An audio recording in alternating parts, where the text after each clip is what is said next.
We might ask you to, we've got to, where is that? Oh, you want to do it again, do you? Oh, we've got to go through the thing again, yeah, okay. I was wondering about that. Welcome to this public hearing for the inquiry into the Greyhound Welfare and Integrity Commission. I would also like to acknowledge the Gadigal people of the Eora Nation, the traditional custodians of the land on which we are meeting today. I pay my respects to the elders, past, present and emerging, and celebrate the diversity of Aboriginal peoples and their ongoing cultures and connections to the lands and waters of New South Wales. I also acknowledge and pay my respects to any Aboriginal and Torres Strait Islander people joining us today. Today we will be hearing from senior representatives from Greyhound Welfare and Integrity Commission and organisations involved in the Greyhound rescue and rehoming. While we have many witnesses with us in person, some will be appearing via video conference. I thank everyone who is making the time to give evidence to this important inquiry. Before we commence, I would like to make some brief comments about procedures for today's hearing. Today's hearing is being broadcast live via the Parliament's website. A transcript of today's hearing will be placed on the committee's website when it becomes available. In accordance with broadcasting guidelines, media representatives are reminded that they have to take responsibility for what they publish about the committee's proceedings. While parliamentary privilege applies to witnesses giving evidence today, it does not apply to what witnesses may say outside of their evidence at the hearing. I therefore urge witnesses to be careful about comments you may make to the media or to others after you complete your evidence. Committee hearings are not a forum for people to make adverse reflections upon others under the protection of parliamentary privilege. In that regard, it is important that witnesses focus on the issues raised by the inquiry terms of reference and avoid naming individuals unnecessarily. All witnesses have a right to procedural fairness according to the Procedural Fairness Resolution adopted by the House in 2018. If witnesses are unable to answer a question today and want more time to respond, they can take a question on notice. Written answers to questions taken on notice are to be provided within 21 days. If witnesses wish to hand up documents, they should do so through the committee staff. In terms of the audibility of the hearing today, I remind both committee members and witnesses to speak into the microphone. And finally, could everyone please turn off their mobile phones, at least to silent, for the duration of the hearing. I now welcome our first witnesses for this afternoon, Ms Lisa White and Ms Lorraine Ramsey. Could each witness, maybe starting with you, Ms White, please state your full name and position and swear either an oath or an affirmation. The words should have been emailed to you. Yes. My name is Lisa White. I'm the president and founder of Friends of the Hound Greyhound Adoption Group. I solemnly, sincerely and truly declare and affirm that the evidence now about to be given by me shall be the truth, the whole truth and nothing but the truth. Thank you. And Ms Ramsey? Yes, Lorraine Ramsey. I'm the founder of Rescue Greyhounds New South Wales Central Coast, a rescue and rehoming organisation. I solemnly, sincerely and truly declare and affirm that the evidence now about to be given by me shall be the truth, the whole truth and nothing but the truth. Thank you. Would either or both of you like to make a short opening statement? I would. Okay, please. Thank you for inviting me to give evidence today. In 2002, I rescued my first greyhound from the local pound. In 2003, I founded the Greyhound Rescue Group to help provide adoption opportunities for the greyhounds that were being discarded and killed in the thousands by the Australian greyhound racing industry. Friends of the Hound is a not-for-profit volunteer-based charity committed to saving greyhounds and finding homes for them as family companions. Our dedicated team of volunteers are all part of a successful and comprehensive adoption program. From the outset, I maintain that the principal issue with greyhound racing is its reliance on dogs. What to do with an excess of greyhounds bred for racing and gambling? What solution will appease animal lovers, animal welfare groups and the general public? Historically, a dog-killing industry, greyhound racing still faces interminable issues around welfare. There will never be enough homes for all the greyhounds as family companions. Sanctuaries that provide for their every need do not exist. Killing is unacceptable and no longer an option. The number of dogs necessary for a sustainable racing industry is itself the reason why the industry will not remain viable in our modern society. The consequences of exploiting this number of dogs every year will always have a dire impact on welfare. In this vicious cycle of breeding and surplus, there is no resolution. Until greyhound racing is phased out, the Greyhound Welfare and Integrity Commission, tasked with protecting the welfare of greyhounds, needs to continue its improvements in welfare and strengthen its regulatory function, and by doing so, maintain integrity in the industry. The separation of commercial and regulatory and welfare functions was an obvious necessity. Nobody wanted the fox in charge of the hen house, except maybe the fox and his friends. I understand now that the funding model has changed, with G-WICK being funded by the government and no longer by Greyhound Racing New South Wales. G-WICK needs to have independent control of all welfare-related matters and focus on protecting the welfare of greyhounds and not the protection of the greyhound racing industry. The Commission is derelict in its duty if not allowed the independence and funding necessary to meet the purpose of its existence. There has been recognised improvements in greyhound welfare in New South Wales since the inception of G-WICK, and Friends of the Hound welcomes these improvements. Given that we also operate in Queensland, I believe that New South Wales do a comparatively better job than their Queensland counterparts. And this is despite the opposition that they face. It has been my experience that many greyhound racing participants view welfare initiatives as a personal inconvenience. I understand that people are often slow to adapt and resentful or fearful of change, but participants have shown a blatant dislike of G-WICK and the new policies and procedures that they believe impact negatively on their time and their practices, preferring their old way of doing things and to be left alone to get on with it. Those that breed and race greyhounds do so with little regard for the long-term health and life of the greyhound. And this is because any attachment is temporary and short-lived, as they do not expect to have most of these dogs past their racing competency. The greyhound racing industry fosters this huge disconnect between greyhounds as products of racing, canine athletes, and greyhounds as sensitive, beautiful dogs. The greyhound breed has received much public exposure through media and social media, and higher numbers are recognisable out and about in the community as loved pets. People see them as beautiful, sensitive, friendly companion animals. And the environment, conditions, expectations and injuries that they are subject to in the racing industry, despite the myriad of claims about welfare being a priority, are not what people find appropriate or acceptable. I am currently assisting G-WICK in the trial of its e-track scanners, and hopefully this and our dealings with G-WICK can be discussed in more detail, along with adoption outcomes and Greyhound Racing New South Wales target date for zero euthanasia. Thank you. Thank you. Ms Ramsey, do you want to make an opening statement? Yes, thank you very much.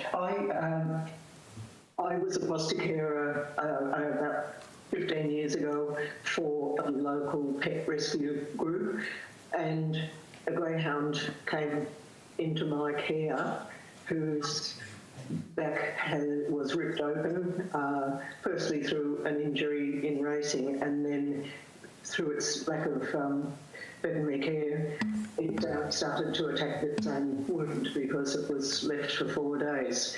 The owner took her to a local vet to have her euthanized without payment. He said to the vet, "You can have her blood." And the vet wouldn't do that because of the infection in the wound. And this comes to the point where greyhounds are universal donors. blood donors, and so their blood is quite valuable for all sorts of things. So I took that dog home to rehabilitate her as a wound, and the wound took months to heal, and it had to be attended at least twice a day. So that was 10 years ago, and I kept that beautiful dog, and she was the motivation for me to keep saving other greyhounds. And I think I've saved around 800 greyhounds in that 10 years. And that has been very challenging for the types of conditions, whether it be mental conditions or physical conditions. And sadly, a lot of greyhounds are still euthanised, quite healthy dogs, and some of them are euthanised for their blood. And you know, this has to be looked at. They're blooded whilst they're conscious, and they still disappear. And we've got the Greyhound Rehoming group today, precisely, 30th of June, 30 greyhounds, $30 each, which I think is absolutely abhorrent, and we have no idea how those greyhounds will finish up. And I think that's all I want to say just for now. Thanks very much. Okay, thank you very much. Questions? Yeah. I'm happy to start off. If you want. I just got a couple of quick questions. The first thing is, I think, Ms. White, you spoke about the change in funding model for G-WICK, the recent change in funding model. What do you like about the change in the funding model? And do you support the change in the funding model, I suppose is what I'm trying to say? Yeah, I do support the change in the funding model, given that there was concern about a conflict of interest with Greyhound Racing New South Wales funding the Regulatory and Welfare Commission. So I think it is better for greyhounds that funding model changed. As I mentioned, I do believe that most welfare initiatives that have come about reactively rather than proactively have come about more to protect the industry than the actual dogs themselves. And I believe this continues. And until that doesn't continue, we're not going to see appropriate welfare initiatives. Okay. And this is just a really personal question. Like, I'm trying to get my head around how your organisations, both of your organisations, interact with G-WICK. So what's your relationship with G-WICK like, I suppose, and how does the rehoming process work for both of your organisations? From my part, we do have dealings with the Commission. We contact them with obviously concerns and problems that we see in the industry. I have some examples here if you wish to hear them, but some very recent ones. A vet in the Hunter Valley contacted one of our volunteers 2 weeks ago about a 17-month-old female greyhound that was presented to them for euthanasia. The dog had a gastric issue, and the registered racing participant did not have time to look after her. So Friends of the Hound agreed to take this greyhound into our care, and that particular vet performed the desexing, etc., for us through the rehoming scheme. And this incident was reported to G-WICK for follow-up. Again, around the same time frame, another volunteer was contacted by a vet in Taree about a greyhound hooked in for euthanasia. The dog had been given away by a racing participant down in Canberra. It wasn't on the New South Wales Companion Animals Register, presumably was still registered to racing. This is ongoing because we've only just compiled the information and forwarded that to G-WICK.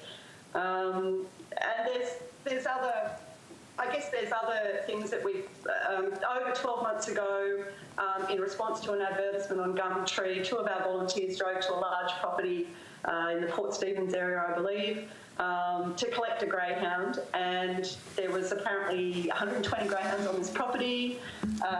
They witnessed very poor-looking dogs in paddocks, long grass, feces-covered ground, dirty feed and water dishes, and the gentleman guy said had 2 German Shepherds in a cage near his gate, and the volunteer made an offhand comment about the German Shepherds, and he said, yeah, they're for when G-WICK poke their nose around.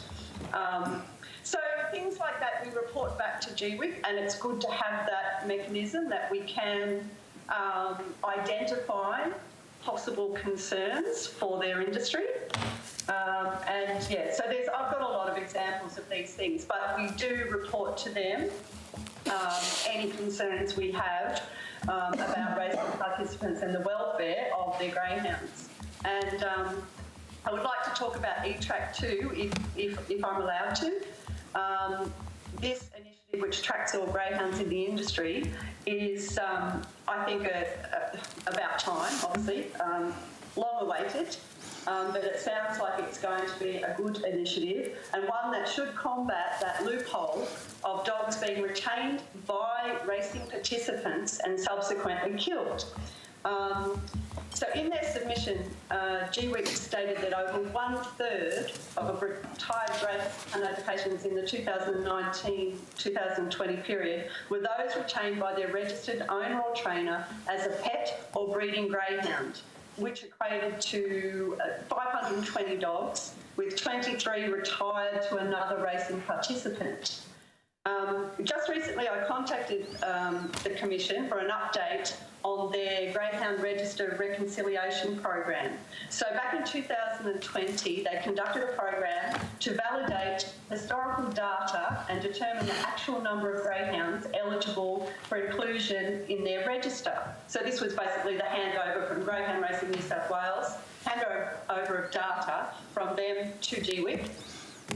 And the submission to this inquiry stated that they contacted 4,795 registered participants to confirm the current status and location of 15,118 greyhounds under the age of 10 with no recorded industry activity since July 2018. It generated a population estimate of 20,168 greyhounds. So that was the number of live greyhounds in the industry. It was 7,958 pre-race greyhounds, so pups basically, and unnamed greyhounds. There were 6,224 racing greyhounds, so currently registered as racing dogs, and 5,986 post-racing greyhounds, including those retired to owners and trainers as pets and retired for breeding. Now, given that there were 15,118 dogs with no recorded industry activity for 2 years, the number of post-racing greyhounds only accounted for 5,986, which 12 had been retired for export, which leaves 9,120 greyhounds that remain unaccounted for. And despite their information on the Register Reconciliation Program, I have been able to find no updates on that. So I'm still waiting for confirmation regarding this outcome, because it seems that at the time of handover from Greyhound Racing New South Wales to the Commission, there were 9,120 dogs unaccounted for. Now, the Commission also initiated a program, and this program, that's huge. Contacting all those people, I think it's a large undertaking, and kudos to them for doing it. The Commission also initiated a program to confirm the status and whereabouts of greyhounds between the ages of 12 to 18 months.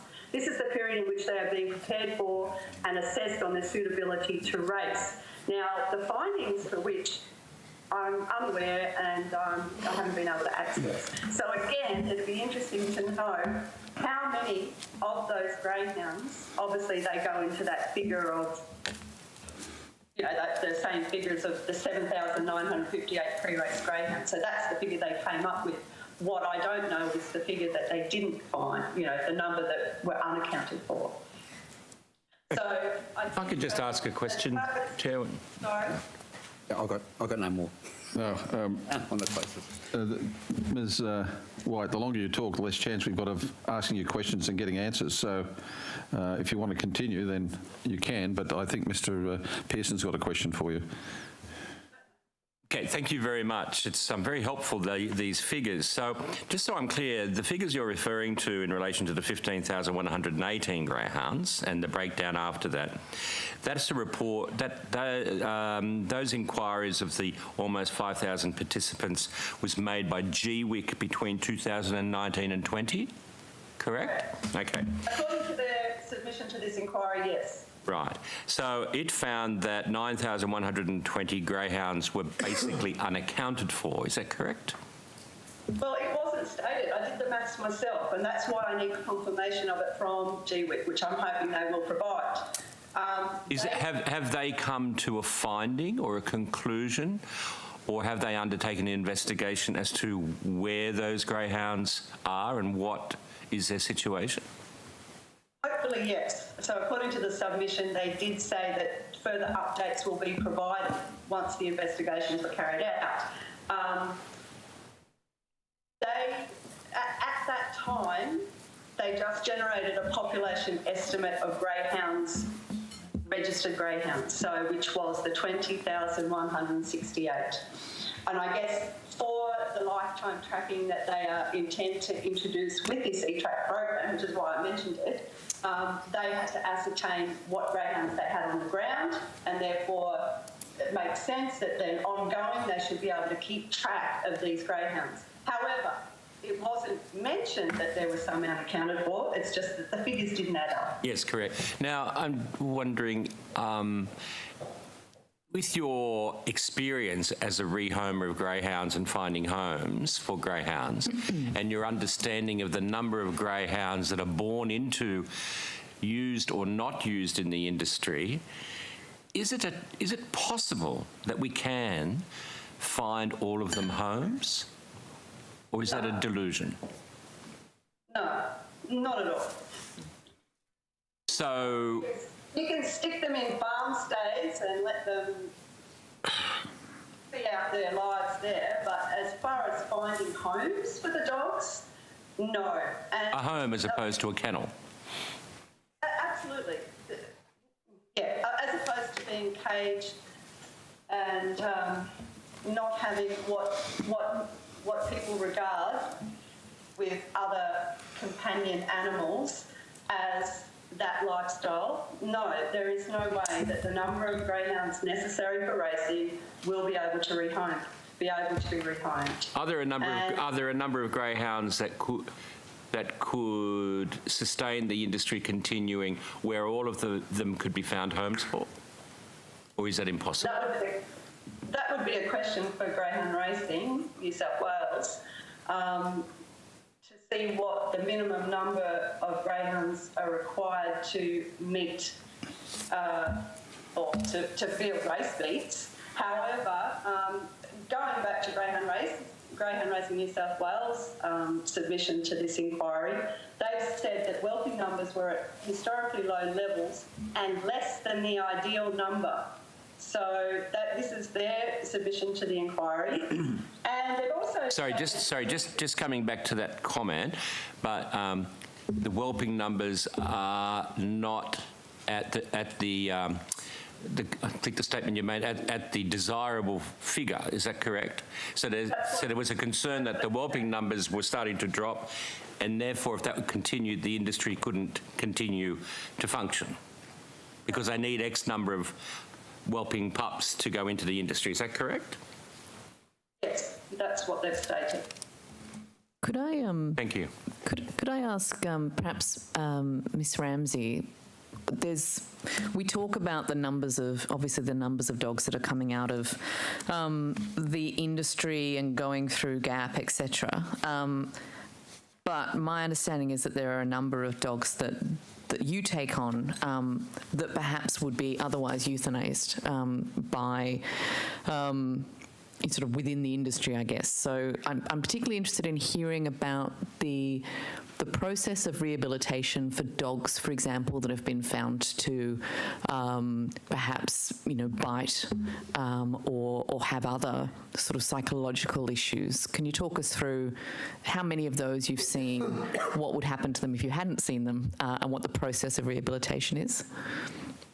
Yes, certainly. I probably at any one time I have at least 2 greyhounds in my care that were homed through GAP, and then for whatever reason, such as the greyhound allegedly bit their child, for instance, and then greyhounds as pets wouldn't take the dog back, and the owners were actually advised to euthanize the dog, which is amazing. Anyway, some of these dogs are lucky enough to get a second chance, and I take them on, and I guess the first thing I do with them, apart from assess them as well as I can before I get to know them any better, is I let them, I call it decompress.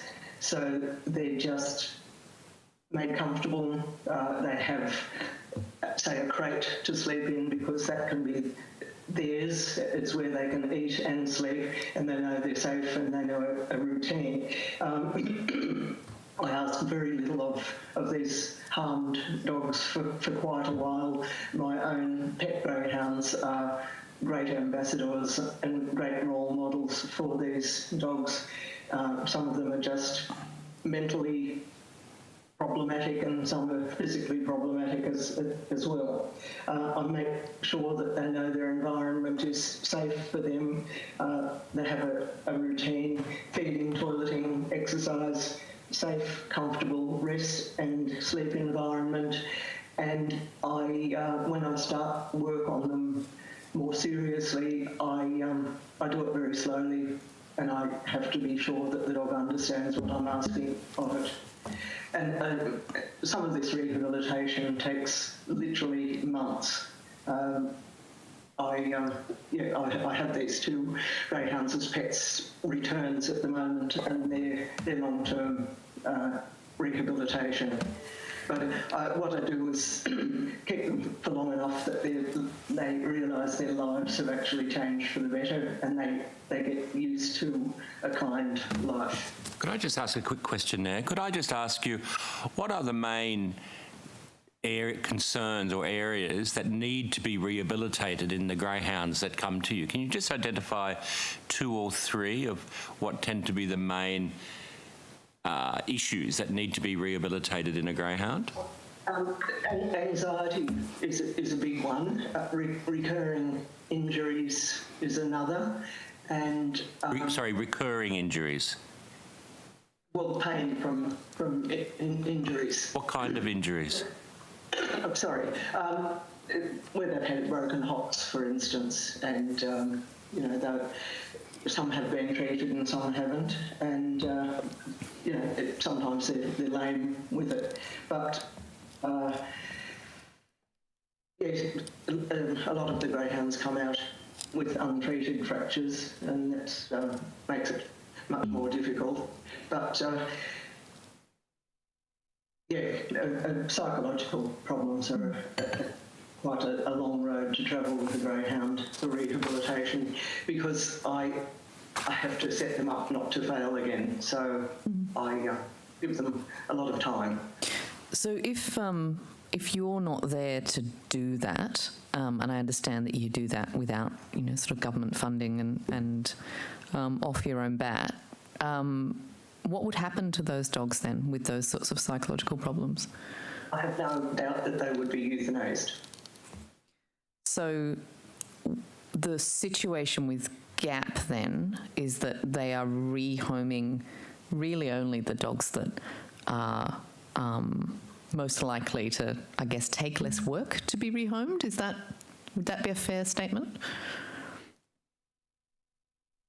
Yes, it's a fair statement, but I don't think they do a lot of rehabilitation work on them. Do you know how long an average stay with GAP would be for a greyhound? Like how long the program is? No. No idea.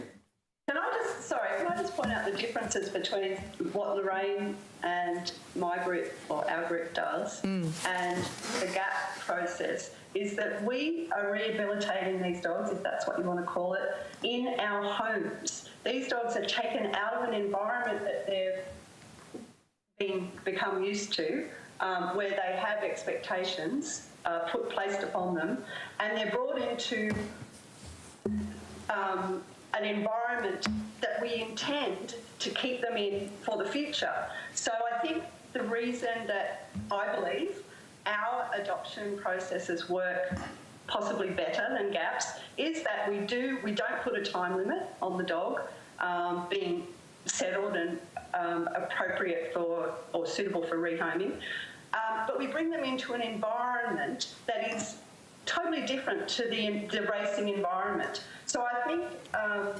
there's a struggle with trying to get these dogs to let down and behave in a manner that is now expected of them as a pet or a companion animal when they're still in that type of environment. Like the 300 dogs per facility at a standard GAP facility.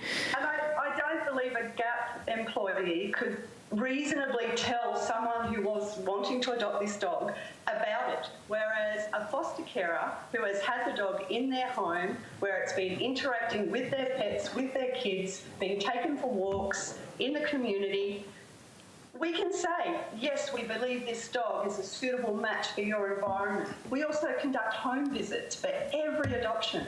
We go to people's homes, we make sure, or to the best of our ability, we ensure that that dog is going to a suitable and caring environment. It's not just being adopted from a shelter. And I agree with Lorraine in that initiative like the $30 winter adoption day that Greyhounds as Pets is running today is not conducive to best homing outcomes. It obviously increases adoption opportunities, but it inspires impulse adoptions, it devalues the greyhounds and the adoption process, and it puts those dogs in danger of being adopted by the wrong people and basically just acts as a strategic kennel clean-out rather than an exercise in prioritising acceptable and appropriate welfare outcomes. What's sorry, one last question from me before I hand over to my colleagues again. I'm interested in your thoughts on, we often see footage of races where a dog has, fractured a hock or injured, it suffered an injury, and before you know it, the dog's been sort of dragged off and we hear of them being euthanized. What's your sort of view on that? And I guess, in an ideal world, what would you do with those dogs? Is that for me? Please, go ahead. Yes, yeah. To me, there is absolutely no excuse why fractured hocks or legs aren't treated. They're treated away from the track for other greyhounds. Sometimes they're not treated at all and the dog still survives. So there is no excuse. And the way, I can't watch a greyhound race, but I see the ends of races on Facebook sometimes, and when a dog's broken its leg, a steward comes along and picks up that dog in his two arms with this broken leg hanging loose. Imagine the pain, and absolutely no respect for the animal. At least have a stretcher and two stewards there to carry the poor dogs away. But they're usually then killed at the track when it's quite a treatable injury, such as a fractured hock or a fractured leg. And is that just through a lack of resources then to be able to afford to, I guess, treat that dog? If we had loads of resources, I guess, is it feasible that we could put those dogs back in a state where they could be rehomed happily? Oh, well, absolutely. But I guess the owners who have dogs fracture a leg in a race, so they don't want to pay for it. But greyhound racing should. The problem, I think, too, is the aftercare of those injuries. Serious injury, like broken hocks, obviously can be repaired, or if not repaired, then amputation. However, there are so many three-legged greyhounds running around enjoying life today. I have one. You know, I know of quite a few dogs that are still very happily running around, and they do run. They can get around very well. But I think the aftercare involved in repairing or having the fractures treated is such that we've found that we have received dogs with fractured hocks that have been treated, but the aftercare, they usually require further surgery because the aftercare is really important. And I don't think the greyhound owners or trainers can provide the correct aftercare for those dogs. Can I just ask a question? We're going to have to wrap it up. Okay. Okay. One more little question. One more question. Okay. Quick answer. Are you aware that any veterinarians on track are under duress and pressure to euthanize a dog because of exactly what you're saying, the cost of treating it and the time involved in treating it, and the likelihood that it would no longer be a dog that could race again? Are you aware of any pressure or duress put on veterinarians to euthanize a greyhound where, in their own opinion as a veterinarian, they would not? I'm not aware of how the stewards would feel. However, there is an injury rebate scheme, and I don't think the uptake of that is enough. There are still dogs being euthanised for injuries, treatable injuries. And I don't know what Greyhound Racing New South Wales constitutes as unnecessary euthanasia. What is unnecessary euthanasia? The vets at the track are instructed to euthanize the dog if the owner wants that, but the owner, of course, can take that dog away. There are no facilities for surgery at a track, but that owner can take the dog away to a vet, a treating vet, if they choose. All right, thank you very much, Ms White and Ms Ramsey, for your contribution today.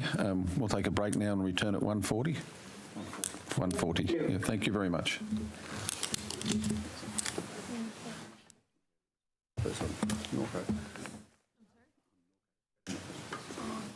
Trying to get that out. What time do you have to leave?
Welfare and Integrity Commission.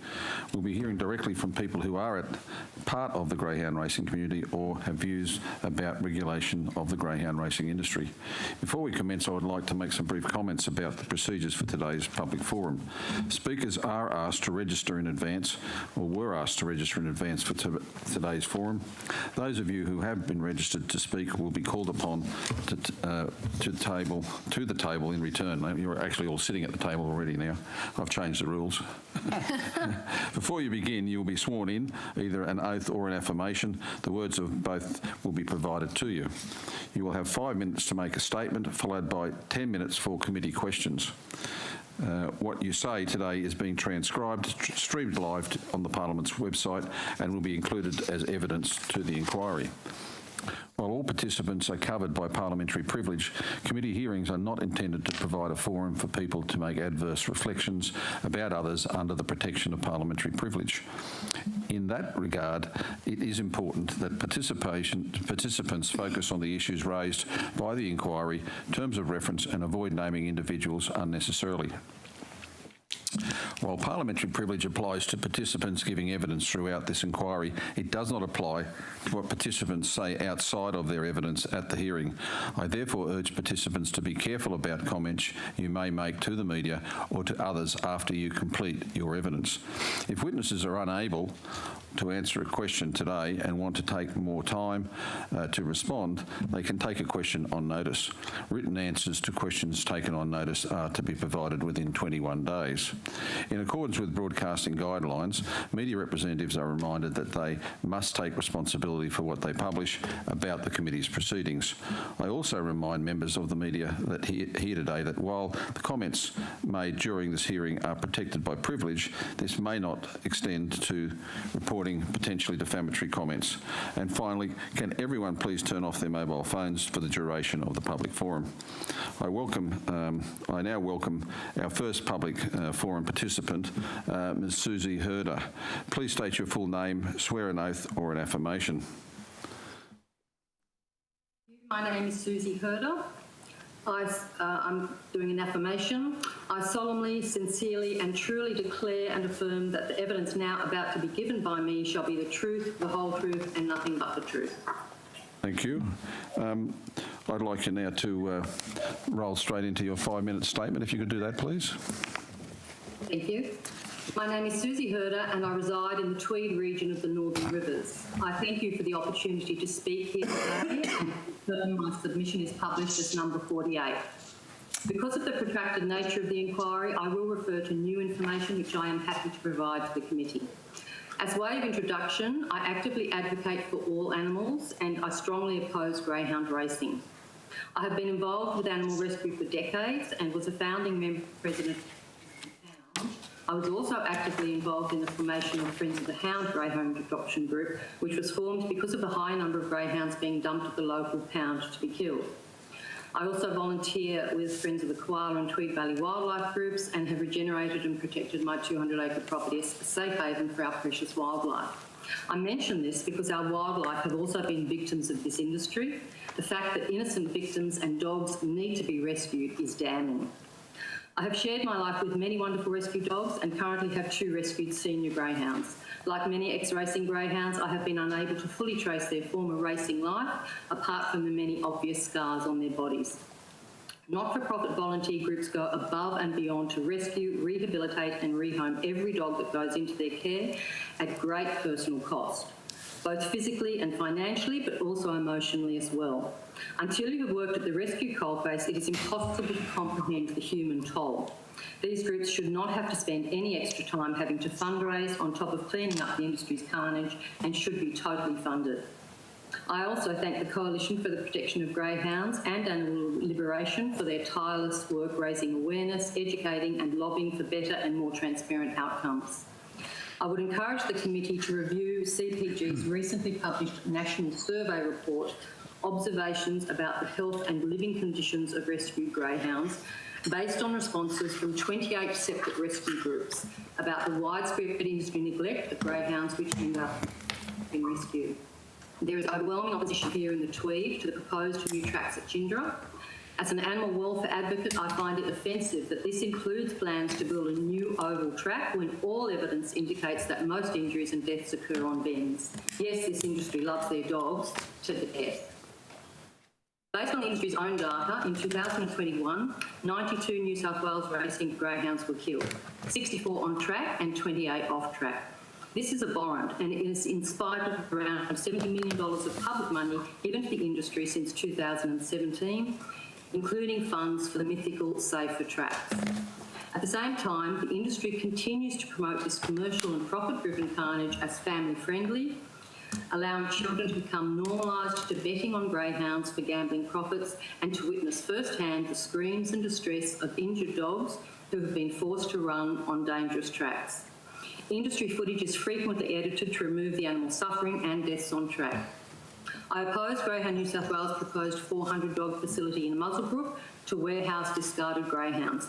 I find it ironic that while Greyhound New South Wales claim the facility will be no-kill, their own industry on-track vets are killing greyhounds almost weekly simply because they have been injured and in spite of the industry's generous rebate scheme. While animal welfare was removed from Greyhound New South Wales, they continue to manage the industry's GAP program. Rescue and rehoming is a welfare responsibility which should fall under G-WICK's management. CPG's published report, A Gaping Hole in the Industry, provides an analysis of the inadequate performance of GAP compared to self-funded volunteer rescue groups. While we have a current inquiry about puppy factories, the greyhound industry continues to breed around 6 times more dogs than can be placed. We now have the newly announced government e-tracking system, which will continue to fail because not all greyhounds are tracked, and many will continue to disappear. The systemic and entrenched culture remains, as evidenced by G-WICK's online final disciplinary decisions. Within 6 months, 34 of 49 decisions involved prohibited substances. 1 for failure to provide adequate supervision and veterinary care, 1 for misconduct towards a greyhound at a race meeting, and 1 for possession of live rabbits at registered kennels. I'm pleased to note government's sensible decision to independently fund G-WICK to ensure no subservient relationship and avoid any conflict of interest. Greyhounds are not expendable commodities, and we cannot regress with animal welfare in line with clear public expectations. The transfer of animal welfare and integrity from Greyhound New South Wales to an independent regulator, G-WICK, was critical after the damning public exposure of the industry. We must support and strengthen G-WICK, not weaken or attack it. Based on the global demise of greyhound racing, we will eventually celebrate the end of this industry in New South Wales. However, while it remains legal, I support the purpose of G-WICK as an independent regulator, and I encourage government to do everything necessary to ensure G-WICK are equipped to undertake their role as intended. Thank you. Thank you. Mr. Bob Whitelaw, could I have you please take the oath and give us your 5-minute presentation, please? Yes, I'll take the oath. I can get on there. Can you hear me? Yep, we've got you. The oath of... trying to get it up, that won't come up on me. Won't come up.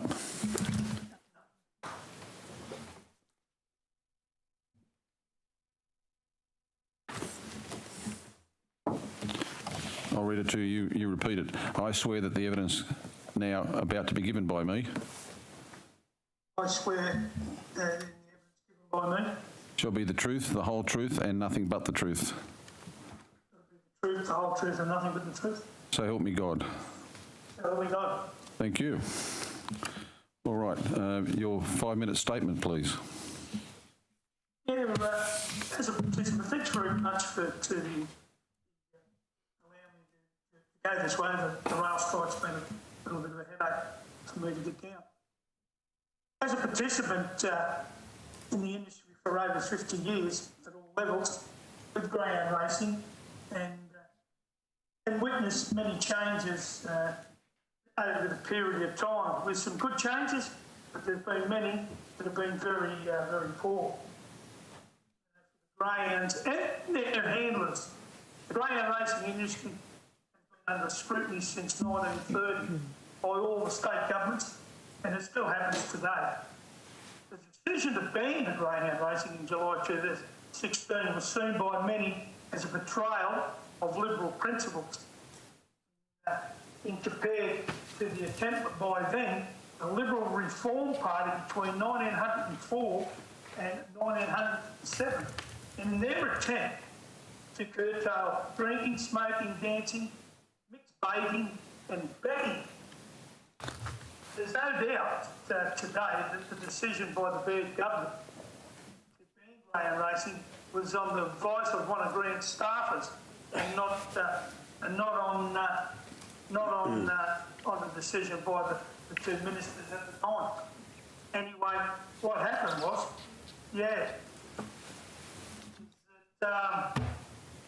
I found it, it was strange that it come from a staffer and not from actually from the ministers.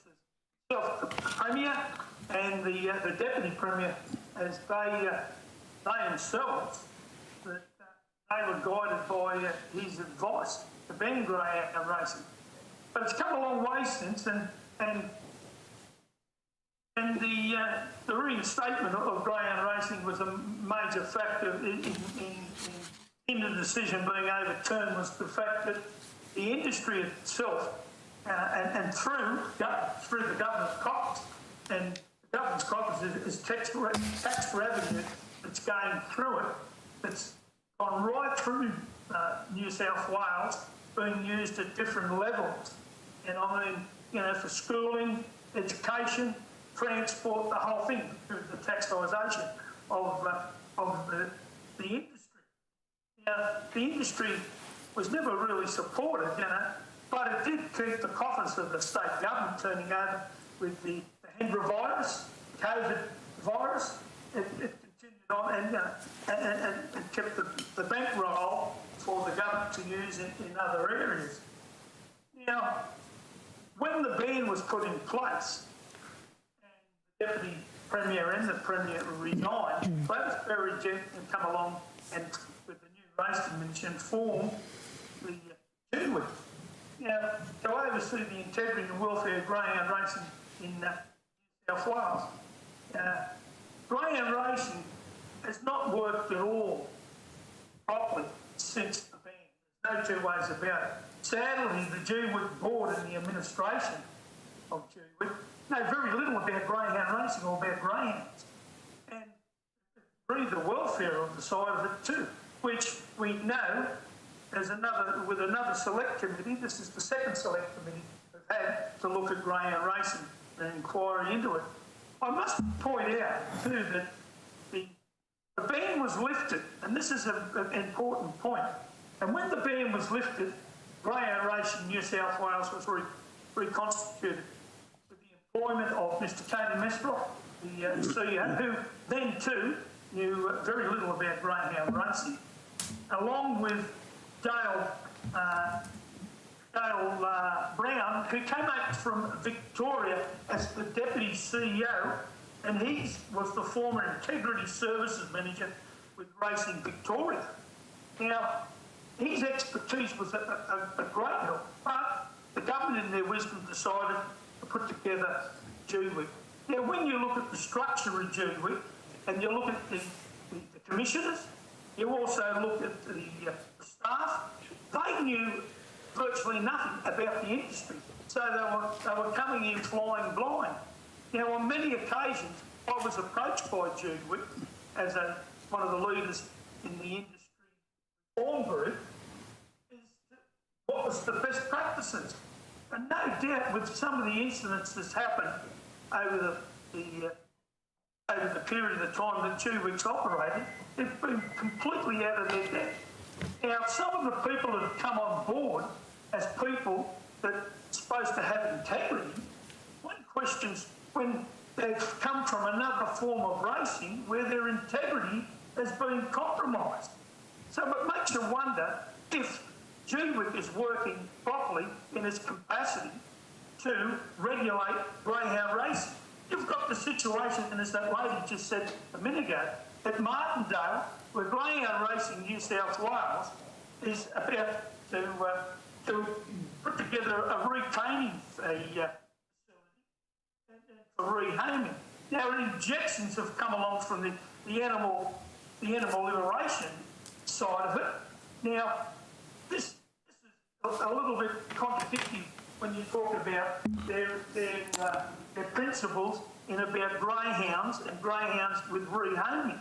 Mr. Whitelaw, your time's up. Okay. Thank you very much. Just stay on the line. Ms. Natalie Panzarino, would you like to say an oath or an affirmation, please, for us? And you can then do your 5-minute statement. I solemnly, sincerely and truly declare and affirm that the evidence now about to be given by me shall be the truth, the whole truth, and nothing but the truth. Thank you. I just have some materials that I'd like to provide to the committee. You might also just bring the mic in a bit closer to you. That's it. Is that better? And speak into it. Yes, thank you.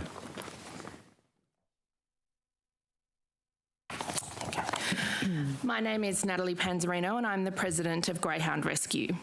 Greyhound Rescue is the state's largest independent greyhound rehoming organisation. We are a registered charity relying on fundraising and donations to do the work that we do. GR is run by over 240 volunteers with 2 full-time and 4 part-time employees to ensure best practice at our kennels. GR is governed by an executive committee, the members of which are volunteers, myself included, with relevant professional skills. I work full-time hours in this role, having been an active volunteer with GR for 10 years and taking over running the charity 3 years ago. Greyhound Rescue's mission statement is to ethically rescue, lovingly rehabilitate and safely rehome greyhounds, giving them a voice through advocacy and education. It is in the role of an advocate that I appear here today. We are on the ground every single day working with hounds who directly or indirectly are no longer wanted by the racing industry. The government funds the racing industry, so then the government is accountable for the standards within that industry. Their tool should rightly be an independent regulatory body with resources and powers in line with public expectations that standards of welfare are now beyond reproach. Reasonable welfare standards and improvements have been identified and set out by G-WICK in codes of practice that have been clearly communicated to industry participants.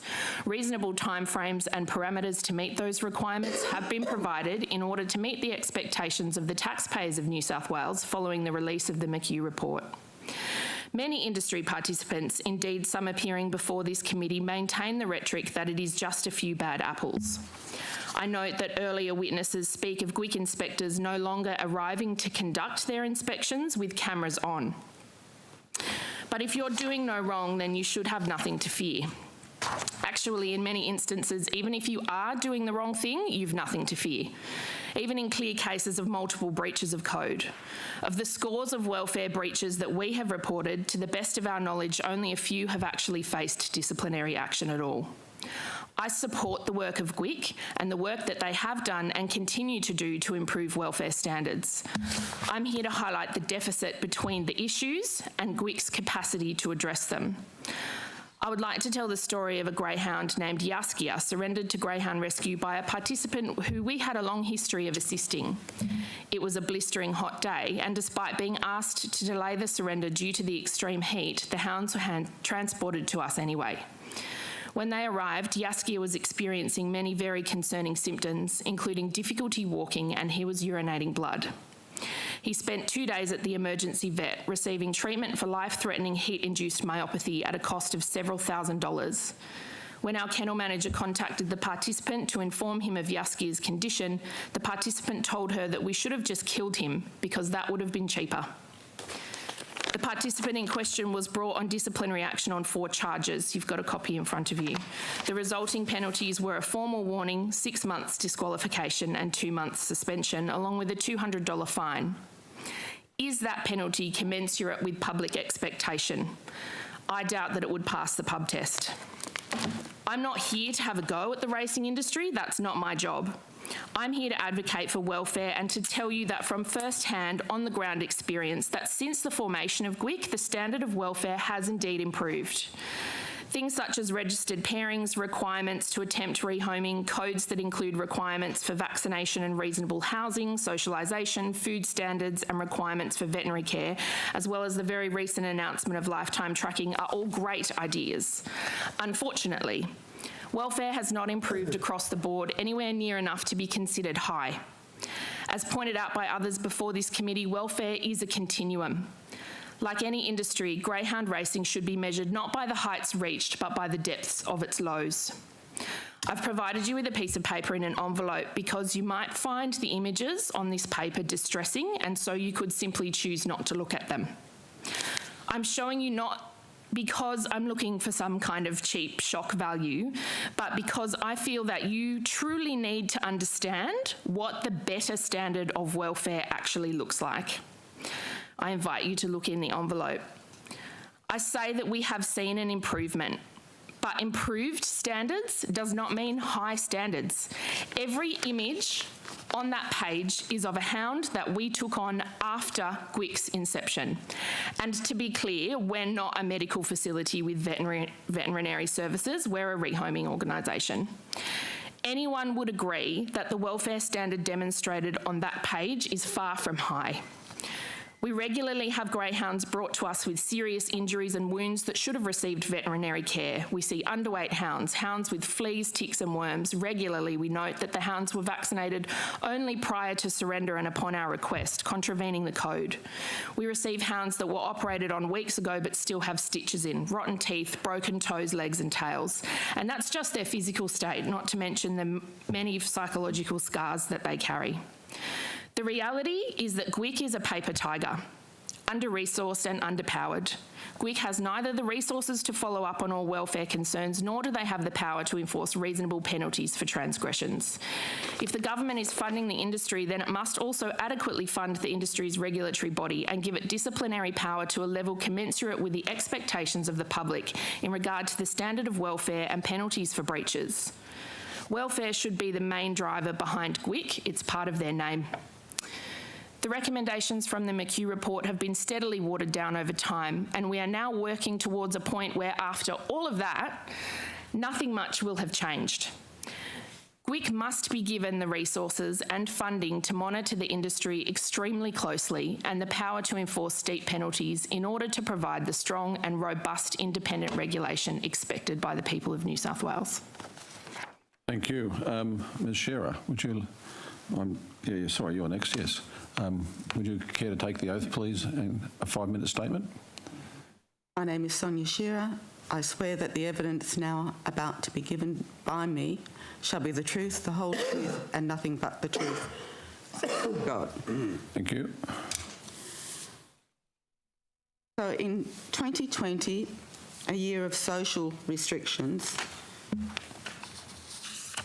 Greyhound Welfare Industry Integrity Commission prosecuted 92 Excuse me, Ms Shearer, could you just move the microphone towards you so we can hear you better? Thanks. Better? That's great. Okay. So in 2020, the year of social restrictions, the Greyhound Welfare Industry Integrity Commission prosecuted 92 owners and trainers. 62 of those prosecuted related to doping with all sorts of amphetamines, caffeine and arsenic, as well as other acts of cruelty. Long-term trainers and owners were found with lures that contained animal hairs, skin and flesh. Shock collars were also used by some of the same long-term owners and trainers. The industry has not been pulled onto moral ground. Instead, it appears to pull G-WICK into its web of contradictions. For example, one owner and trainer was suspended for 9 months for abusive language and inferring the industry was corrupt. Another owner-trainer was fined $1,200 for losing his temper. These fines and suspensions may not be enough. However, when we compare these penalties to doping a greyhound, the average suspension is 5 weeks, 12-week suspension for overbreeding a greyhound, and 20-week suspension for killing an unwanted greyhound before it could be assessed by G-WICK. There were no monetary fines. In the case of the greyhound killed before G-WICK could assess him, and just to be clear, the owner and trainers were well aware when inspectors were coming to assess the greyhound for rehoming, the greyhound was disposed of, probably as a way to avoid the evidence of diabolical treatment, as we've just heard. When you read the case history, owners and trainers use their long standing in the industry to mitigate their penalties. Yet their entrenchment in the industry is not something that ought to be mitigated, because it shows many are complicit in well-known and long-standing abuse of greyhounds. Between 2019 and September 2020, 580 greyhounds were euthanased because of racing injuries that resulted in severe, unbearable pain from bone and back fractures, spinal injuries and hock fractures, according to G-WICK veterinary reports. In other words, 580 greyhounds were raced to death. In the same period, 72 greyhounds were euthanased at the track from catastrophic injuries, and the details of those injuries ought to be and should be named. Transparency is the key. Graphic information and marketing tweets, such as that from the Minister of Better Regulation and Innovation, in support of G-WICK, the Minister tweeted, "The catastrophic injury rate in 2019 was at a record low of 0.7% per 1,000 starts." The Minister's innovating marketing description of such cruelty to 72 greyhounds shows a total disregard for the abuse of intelligent companions to humankind who feel pain. 83 greyhounds were put to death because of behavioural problems, without any accompanying information. It should be noted whether the behavioural problems were due to suffering shock treatments as training mechanisms, drug abuse on a regular basis, or from severe pain because they were raced while injured and drugged. Is this the method of owners and trainers mitigating suspension by disposing of greyhounds to avoid knowledge of diabolical treatment? And 42 greyhounds were put to death because they could not be rehomed, despite numerous greyhound rescue organisations. Again, is this a number that of greyhounds whose owners and trainers have just said, kill the dog, kill the dog? Since the media exposed deplorable, shameful cruelty to greyhounds in 2015, there was supposed to be an overhaul of the industry after Justice McHugh's independent inquiry. Justice McHugh was so horrified by the injuries, his acceptance of doping, live baiting of greyhounds, the use of shock collars as training methods, and the cruel manner of disposing of unwanted greyhounds, that he asked the government to consider whether the industry had lost its social licence to operate. And the public agree. Thank you. Thank you. Mr. Carl, would you please take the oath and give us your 5-minute statement? Thank you. I swear that the evidence now about to be given by me shall be the truth, the whole truth, and nothing but the truth. So help me God. Thank you.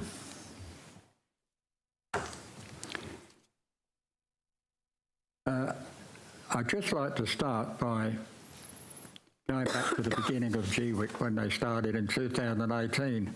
At that time, GRNSW transferred to G-WICK. I find my notes, 3,144 licensed participants. At the end of 2021, the number of licensed participants is now down to 2,128. Notwithstanding the fact that a number of new applicants did come in and become licensed. Now, I put that down personally to a number of meetings that I attended when the ban was lifted, the initial one being with the ex-Premier, which was delivered at the GBOTA's annual general meeting, followed up by a couple of addresses by the acting CEO, which was then followed by a meet and greet by G-WICK, which I attended at the Richmond Race Club, where I happened to be the chairman of the GBOTA branch. Now, all of those meetings, all of those addresses were incredibly scary, to say the least. And I believe that that is the beginnings of why these participant numbers declined so dramatically. As we progressed into the beginnings of this, the time of G-WICK, and of course the new GRNSW, What we were confronted with, in my view, was regulatory strangulation and financial starvation. The prize money that we were getting compared to the amount of money that we were earning for GISW was pathetic, and it's way, way, way behind other states. An example of that today is Victoria's prize money is 53,000 million against about 38 million in New South Wales. And even Hobart prize money, which is a very small racing setup compared to here, is significantly higher than us. After the presentation by G-WICK, it seemed to me, because of the people that are put in charge, and it didn't matter what organisation it was, GISW, G-WICK, the people put in charge to govern us didn't have a clue what they were talking about. And with the G-WICK appointment, to me it looked like we were confronted with the sport of kings versus the sport of the working class. If you go through the participants in this sport, and unfortunately a great number of them, in fact the vast majority, who have issues with G-WICK but have not come forward, I speak to many of them. They tell me the problems that they've had, but they won't let me speak or use their name because of the intimidation they know they're going to receive. I got some examples I can relate. I've got one here that I'd like to present to the committee afterwards, which I think is very damning in certain instances. The behaviour is one thing I like to focus on. Behaviour is one of the rules by which participants have to abide by, and woe behoove any of them if they step outside that. However, the behaviour of people in G-WICK, whether they be compliance officers or stewards, can be, to say the least, deplorable. We had an instance recently where a trainer was cited by the steward because, in the opinion of the steward, the Greyhound was treated badly in the kennels leading out to the racetrack. Apparently, as the lure goes round, which we call the stir-up, the dog jumped around a little bit, and the steward charged the trainer with cruelty. Now, there was another person in that kennel right behind the trainer who was an ex-GBOTA director and a person renowned for his attention to animal welfare. Seriously. Now, he wrote a letter to G-WICK refuting what the steward had said. Now, the problem there for us is that steward goes to the inquiry. The inquiry is conducted by another steward, so you've got a steward investigating the steward. At that point, my contention there is the trainer had no chance. He was going to be found guilty no matter what. And the letter that was submitted by the ex-GBOTA director was totally ignored. So these are the sorts of things we get. Behaviour, which we've just dealt with. Another issue we have is presentation. Participants take their greyhounds to the track, and there's a substance, minute normally or often, and they're found guilty, even though they've got absolutely no idea that that particular contamination was in that dog. And that's because today, I believe, we have a major problem with environmental contamination. Recreational drugs are rife out there. People go to the track, they're visitors, etc., and they play around with recreational drugs.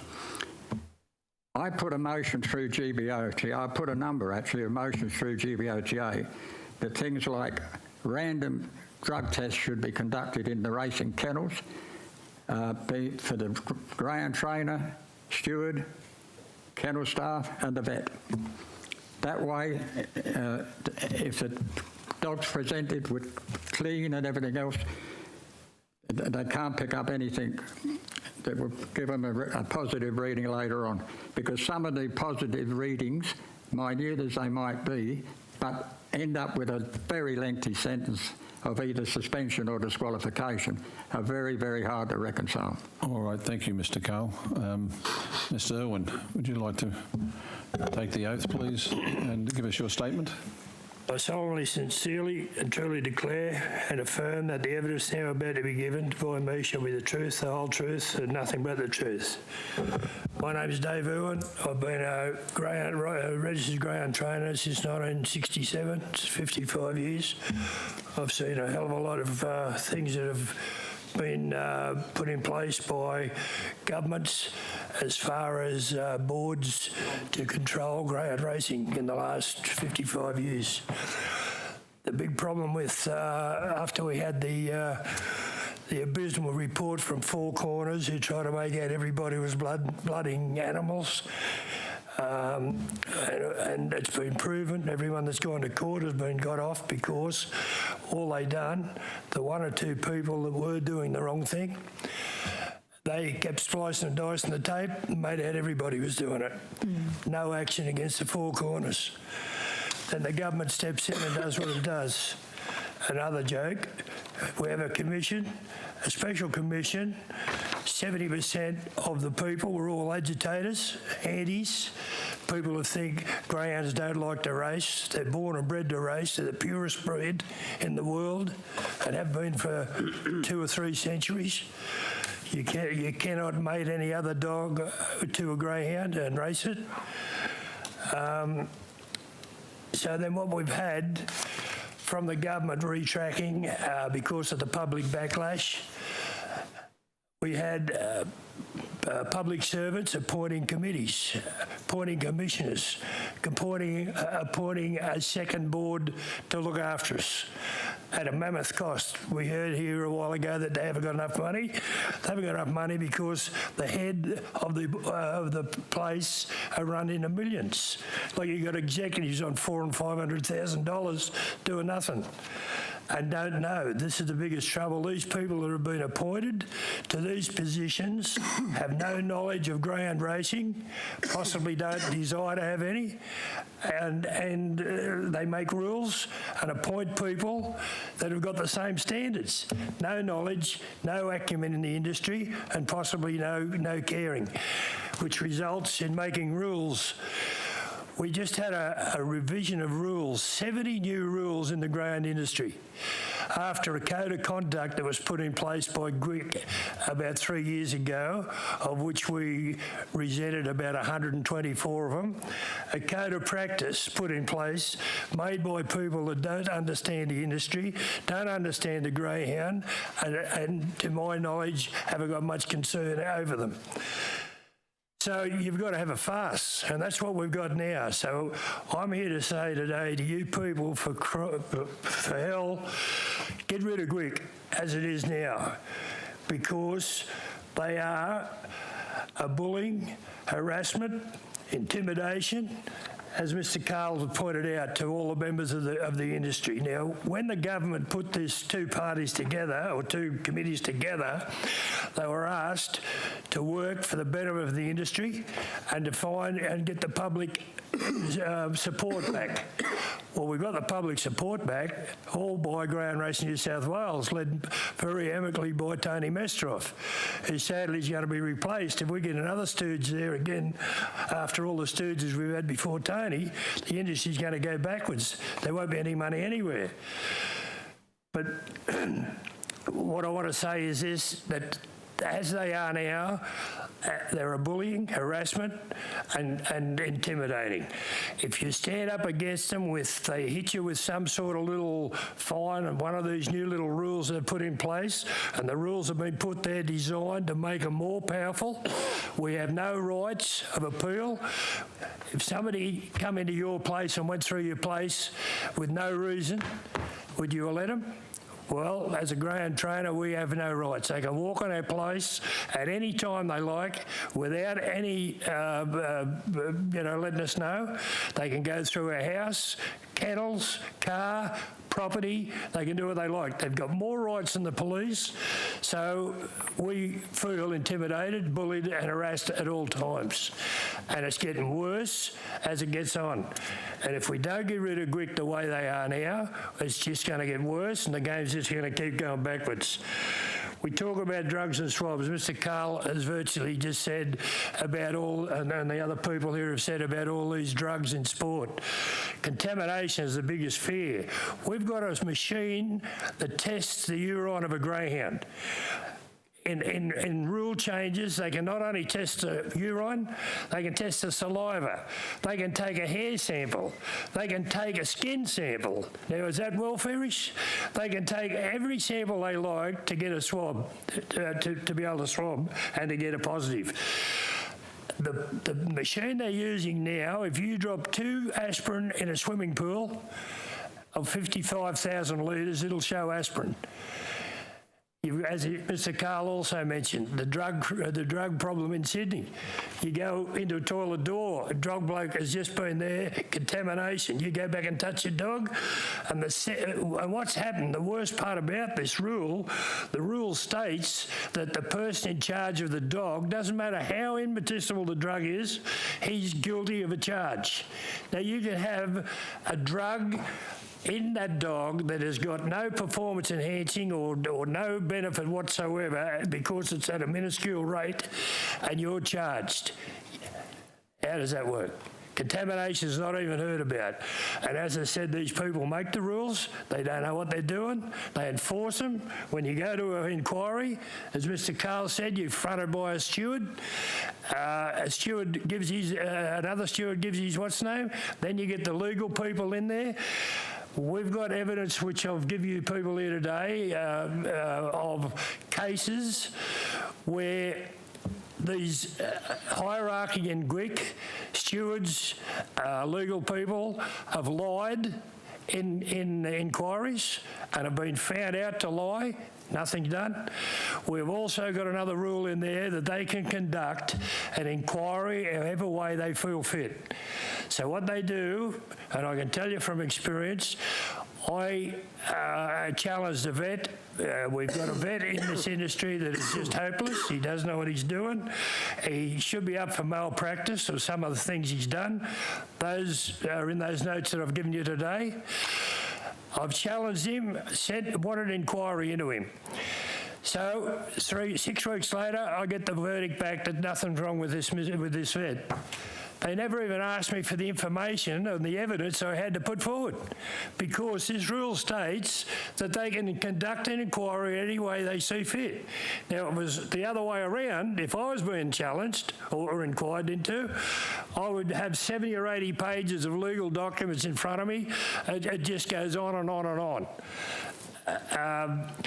A lot of the people, as these other people have said, all these people have been charged with misdemeanours and etc. In the industry, we plead guilty because we get a 25% cut. Even if we're guilty or not, you plead innocent because you don't want to rattle the boat, because their mantra is if you rattle the boat and challenge them, they harass you. And that can be proven with statements that we've got there. Actually, we need 15 weeks to give you all the evidence of this standover, bullying, harassment tactics of G-WICK. And I'm imploring you here today, if you people let them continue, this industry is just going to go down the gurgler. I know these other people here would love it to go down the gurgler. Well, then they'd have about 70,000 greyhounds to look after, so that'll really keep them in business. All right, thank you, Mr. Irwin, for your statement. Mr. Arnold, can we please have you take the oath and a statement, please? I swear that the evidence now about to be given by me shall be the truth, the whole truth, and nothing but the truth, so help me God. Thank you. Thank you, Mr. Chairman. I suppose I'd just like to introduce myself first as the last chairman of the Greyhound Racing Advisory Board that the government had appointed some 20-odd years ago. And we played the role where the participant could come to us to put forward an issue, whereby we could then go to, in those days, the Greyhound Racing Control Board and put a case to them that they need to look at it. Obviously, it takes out that sometimes embarrassment where some of our participants, obviously we do have some elderly people that haven't always got the access to the modern technology of way of conducting themselves at a proper meeting, and we played that part as the middleman. Of course, after the ban situation and the new role that was played by both GWIC and GR New South Wales, and of course the advisory board was put onto the back burner and gone. I do believe we need to reintroduce a similar board to that. Certainly, as far as I know, the thoroughbreds still have their advisory board. We're not decision makers or rule makers, but I honestly believe the participant just needs that shoulder to be able to cry on, and someone that can put the case in the right words and be able to put it through the right submissions for the future. One other issue just it's only come up in the last couple of weeks that I think the whole of the three racing codes need to address, obviously, have been the government taxations. New South Wales and Queensland have certainly put into their budgets about the rise in the consumption tax. Just recently in the ACT, a political party put forward that the horse racing funding cease. The same thing has happened in New Zealand with the Auckland Greyhound Racing, and as little as 24 hours ago in the UK, there has been a motion go forward to the Johnson government to curb online gambling advertising. If you put that whole picture together, there is definitely a mix being formed where the wagering dollar may have hit the peak. It may not grow anymore. One of the issues with that then, we've got all these establishment authorities that are costing millions of dollars to run between GR New South Wales and G-WICK. There's something like 150 employees. All of a sudden, and we want the welfare to be maintained, we want the stewarding to be maintained, prize money decreases are going to be the first target. We know what happens when those things are happening, and you've seen it with COVID over the last couple of years with businesses that cannot survive. We will lose a lot of participation. Subsequently, yes, the dogs won't be bred, but all of a sudden we'll have track closures. There's regional areas that the people that live in those areas certainly want to be able to race their animals, whether they're horses or dogs. They also have farm animals. They have plenty of activities. I work in the agricultural industry and have done for 40 years. I go to the feedlots, the dairy farms. The small people are in decline, and it's something we have to address. I know the property real estate market is massive and people on the coast get more money for a house than they do to run a dairy farm. I respect that. But the rest of the industries, we should be able to be maintained. It's difficult now going along to want to increase your finances with a bank if you're in the racing industry. Not every bank likes the racing industry like they do with coals and farms and coal mines and a few other activities in that regard. So it is very, very difficult in that aspect, and I think G-WICK is going to struggle for the future for the simple reason that the funding, if it does reduce, we cannot maintain these levels, and one organisation I think going forward is certainly going to be the way. It may not be immediate, but certainly in 5 or 10 years, and people around this table here probably won't be sitting here in that time. But I can assure you that that will be something for the future, and we do have an election coming up in March, and no doubt the racing industry will play a major part in that election issues. So I certainly look towards having a strong racing across the three codes, but certainly Greyhound racing has done marvellously well the last 5 years, and certainly with GR New South Wales, they've got a funding model in place that the majority of the participants participants that certainly are able to, on the larger side, are able to race their greyhounds right across the state. The tracks are in reasonably good standard and being improved all the time. Yes, sadly, accidents will happen on a corner in a racetrack. Unfortunately, there was a car accident in Sydney yesterday too. That is part of our life. We'd love it to be perfect, but we can't always have that. Thank you. Questions? Could I just a clarification? Mr. Irwin, in your presentation, you said that you're talking about how people plead guilty so they get the 25% cut. Then you said that's why they plead innocent.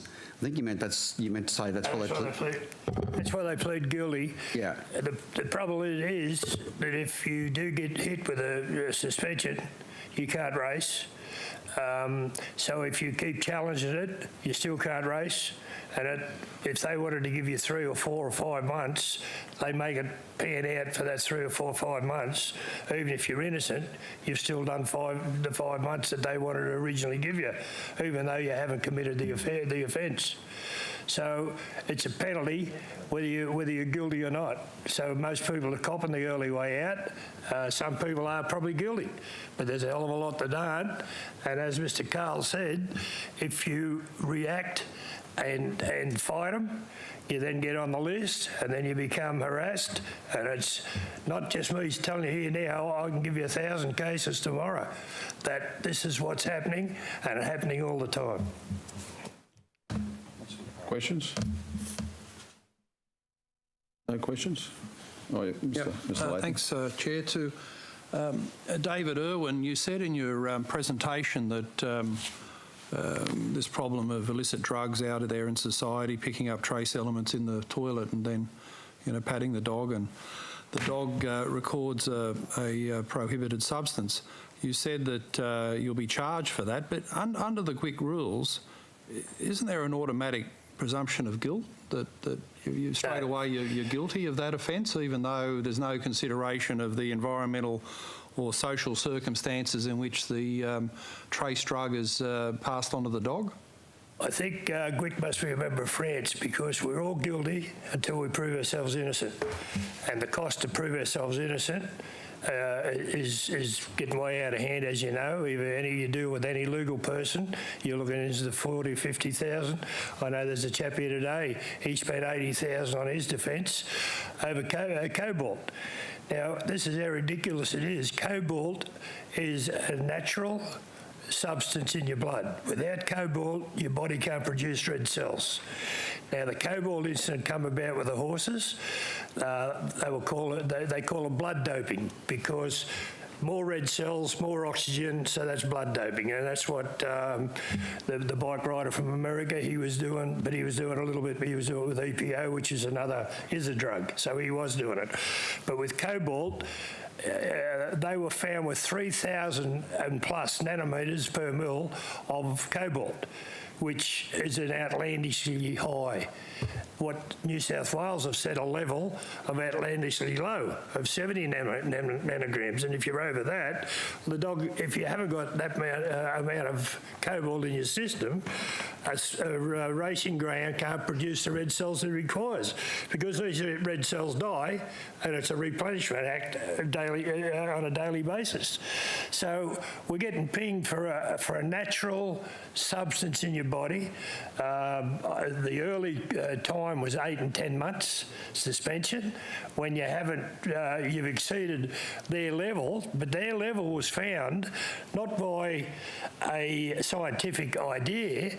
They progressed, put 12,000 swabs through the thing, and they took an average and then decreased it to make sure no one got over it. But at the time, everybody knew you were going to get pinged for cobalt, so nobody would give their dogs any B12 or iron. So naturally, everybody was low. So the stewards possibly could have fined us all for not having to have dogs fit enough, because we're all frightened of going over the level. Right, so you're saying with cobalt they took an average level without any evidence that that was actually a performance enhancer? I'll mention a bloke's name, Dr. Peter Yor, who's a prominent vet, been a greyhound specialist vet for possibly 50 years. He recommended, I think it was 350 or 400 nanograms, and they've dropped it down to 70. He was on a board then, And as I said, with these people, the only people that GWIC will employ are people who know nothing about greyhounds. We have not got one greyhound specialist vet in any capacity in GWIC now. They've all left because they're all sacked. And Dave, as the AWU delegate, is the union, or are you aware of any legal advice about the power or that GWIC has conferred upon itself for these inspectors with body cameras just to randomly march into people's homes and properties and do these inspections? Is this actually within the law? Well, it's under their law. It's possibly not the law of the land, but because we abide by, well, when we sign our paper to say we want to become a registered person, it says you've got to abide by the rules and regulations set down by GWIC. Now, they make their own rules and regulations, and as I said in the opening speech, the people who are making them have no greyhound experience, greyhound knowledge, and possibly no feeling for greyhounds. And it's just, we're just banging our head against a brick wall. There's no justice for if you're a greyhound trainer in New South Wales, you've signed your rights away because of the over-demanding of GWIC. And on this point to Natalia, don't you think it's a form of totalitarianism for government officials to have the power to march onto someone's property unannounced, unauthorised, possibly illegally with body cameras, and for you to say, well, if you've done nothing wrong, you've got nothing to hide. Can any of us in this room, including yourself, say you've never done anything wrong inside your house and that would warrant random government powers like the Stasi, the worst of East Europe, to come in and do this to individuals? Don't we still have some basic civil liberties in our society? Yeah, I think we do. However, I think if you've signed an agreement that says that you'll abide by those rules, you've consented to signing that agreement, you've consented to following those rules. If I had signed an agreement that said that people could come into my house with a body camera on, then I would allow them to do so because that's following the agreement that I signed. Anyone that's come under scrutiny from GWIC has the same rights as any other person in New South Wales that's come under the scrutiny of any independent regulatory body. They have the same right to seek administrative and judicial review. They can take it to the Racing Appeals Tribunal and ultimately to the Supreme Court of New South Wales. So if you've consented to those rules, then I think it's reasonable to expect that you would follow them. Do you think it's much of a choice to consent to the rules or lose the thing that you love doing, training or owning a greyhound? Well, I think it's not much of a choice, is it, for people who, we talk about mental health. There's a lot of battlers out there who live on the hope maybe they've got the next Zoom top. And is it much of a choice in their life to say, sign the form and have these Stasi powers inflicted upon you, or lose all your hope and prospects in life for the thing you love, your greyhounds? You might only have a couple, walking them every afternoon. I mean, isn't it a dreadful, diabolical choice to impose upon people? I don't believe it is, no. You can agree to follow the rules in many things in this life, and if you've signed a piece of paper that says that you agree to follow the rules, then I think it's reasonable to expect to follow the rules. I'm expecting in other parts of your politics you preach compassion and care, but you're not too worried about people with greyhounds and that's their only hope in life. I've got plenty of compassion for people who own greyhounds. If you'd like to let me finish. I've got plenty of compassion for people that own greyhounds. My role and our organisation is not in the business of being an anti-racing organisation. Our role is to rescue, to rehabilitate and rehome. I'm not here to see the end of the greyhound racing industry, and none of what I've said today has said anything along those lines. What I'm here to advocate for is the welfare of greyhounds, and it would be my expectation that people that hold the racing industry so dear, the people that you've just mentioned, would also be interested in seeing the greyhound racing industry have the very highest standards of welfare. I think that's how they got in this situation in the first place, was that there were some issues. So any member of the greyhound racing community that's not extremely interested in upholding the highest standards of welfare within that industry, I think they're doing themselves a disservice. And I'm not the one out there that's, that's making the rules and that's policing these things. I'm just here to show you that this is what we experience and this is what we see, and that from our perspective, we would love nothing more than to see an extreme extreme increase in welfare across the board in the racing industry, because if those greyhounds are meeting, if those greyhound participants are meeting the highest standards, then we are going to see fewer dogs that we have coming into us that have injuries, that have medical concerns, that have all these other kinds of issues. If we're not getting dogs that have those severe injuries, then that's great for us. Ms Panzarino, can I just ask a question? Given what you've just said, would you be happy to be governed by G-WICK as well, with the same standards? Absolutely. We've actually invited G-WICK inspectors to our property. No, I'm talking about under law. Sure. Would you be happy with that, Ms Shearer? Yes. You would be? Yes. Okay. Could I just say one thing? Sorry. In that statement there, we know we've got to have rules and we've got to follow them.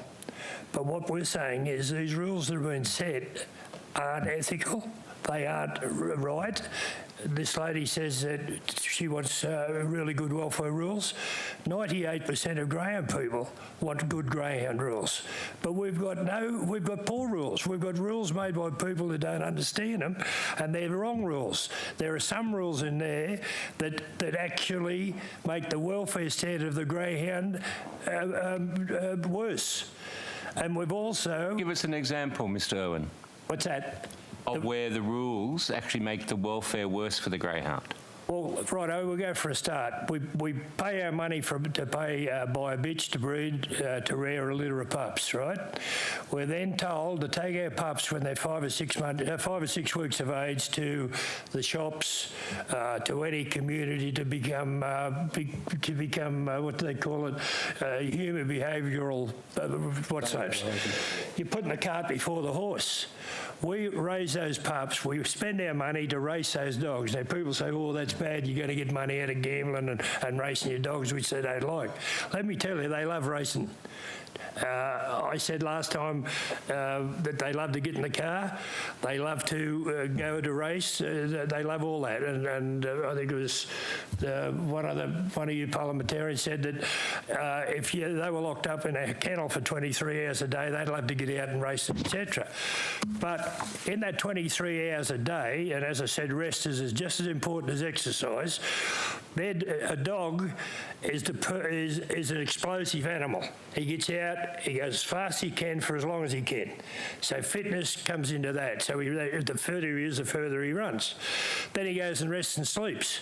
But in that day, in that 24-hour period of a day, my dogs get out at 6 in the morning, they go for exercise. We either swim them or give them a run, trial, whatever they've got to have. They then go back and get fed. They go back to bed, they go back out at 11 o'clock to empty out and use their bowels and kidneys. They then checked over, so they get their toes done, they get their pads done. They checked over, they're either if they've got a slight injury, a manipulation, massage, they have a hot hydro bath, they have laser treatment, they have ultrasound treatment, they have pulsed electromagnetic field treatment, which is possibly an hour and a half. Is that the typical daily life of a greyhound? Typical daily life of a greyhound in a top kennel. I'm just trying to get clarification. What is the welfare problem with introducing the pups to people? What is the welfare issue there that concerns you? You want the pup. The pup is bred to race, bred to chase. He's actually bred to chase game. In the first fleet, when Phillip came to Australia, he told Cook, when Cook came to Australia, he told Phillip to take 8 or 10 greyhounds on the first fleet with him. Otherwise, the vermin will reach out, right? So they've been here the longest, all bar the dingo, right? So they're bred to chase game. We won't go into the blooding part, but that's any dog will chase something, grab it, shake it and kill it, or drop it and run away, whatever. That's their defence mechanism. Grab it, shake it. But these are bred to chase. So you want us, or the rules want us to take them to and get used to people. Well, they get used to people, but the people handle them all the time. Like even as pups, I was talking about a life in the day of a greyhound, the 23 hours. So then after 11 o'clock, he gets all that treatment. Then he's let out again at about 4 o'clock. He's fed. Then they go out again at 10 o'clock at night. So they've got a pretty active life. They're probably in the car 10 or 15 hours a week, going to and from races and trials and etc. A pup You want him to go to the what's known, become friendly, play with Polly, play with Harry, see a little dog down the corner. You want him to get all funny and jovial, where their first instance is to race, chase, and get some money. The more money they earn, the better chance they've got to be rehomed or stand a stutter, etc. So, as I said, you're putting the cart before the horse. You put them through what they've got to do, and then when they finish racing, you then socialise them to the humans, which isn't a big deal because they've already been socialised basically through their growing up period and their racing life. Just one other question, sorry, just in relation to the powers that you referred to earlier. Are you saying that inspectors came into your private home without a warrant? Yes. Not on one occasion. But do you realise on several occasions. That's not permitted? It is under our rules that this lady here agrees with. Oh, this happens all the time. Warrants don't exist. An inspector with a warrant. They've just got to turn up. No warrant. I'll just make a comment there. Unless you agree to them searching your home in writing before they grant a licence, they won't give you a licence. That's the point. If you do not agree to that, you don't get a licence. It's that simple. And they've even got another licence, another thing they brought out now called a pet register. You're not allowed to have a lot of certain pets on the property, so you have to have a pet register, which allows you to keep certain pets that they agree to. If they don't agree to them, you can't have them. I mean, Can you just elaborate on that? There's a G-WICK rule that you can't have pets on your property under the argument you might, some of these the domestic animals are very expensive. You can spend $8,000-$10,000 to buy a puppy dog these days for your daughter. But G-WICK has a rule that you can't, without authorisation, have that dog there because you might put it on the lure. You'd have to be a bloody idiot, wouldn't you, to spend $8,000 on a dog for your daughter, and then you stick it on the lure one day for your greyhounds? What sort of imbecile would do that instead of buying a $5 chook down at Woolworths? What we're saying about the rules that have been put in place. Sorry. Do we mind if we get one response at a time? Order. Point of order. 50. Point of order. Sorry, I think it's impossible for Hansard to be doing anything. There's 4 or 5 people talking at the same time. I take the point of order. Mr. Latham? Oh, no, I clarified the rule, the G-WICK, about pets, which again is something you would have got in the old Soviet Union. Yeah, exactly. Well, got it here now. I just want to remind the committee, when we had the forum at Goulburn, Deputy Chairman asked a very eminent veterinarian in Derek Major, read cobalt. Now, cobalt is an issue that, as far as I'm concerned and others, is ridiculous in this sport. And I, along with others, one in particular, have been campaigning against this for a long while. And the Deputy Chairman asked Derek Major, is cobalt injurious to animals? And is it performance enhancing? And the answer he gave to both questions was no.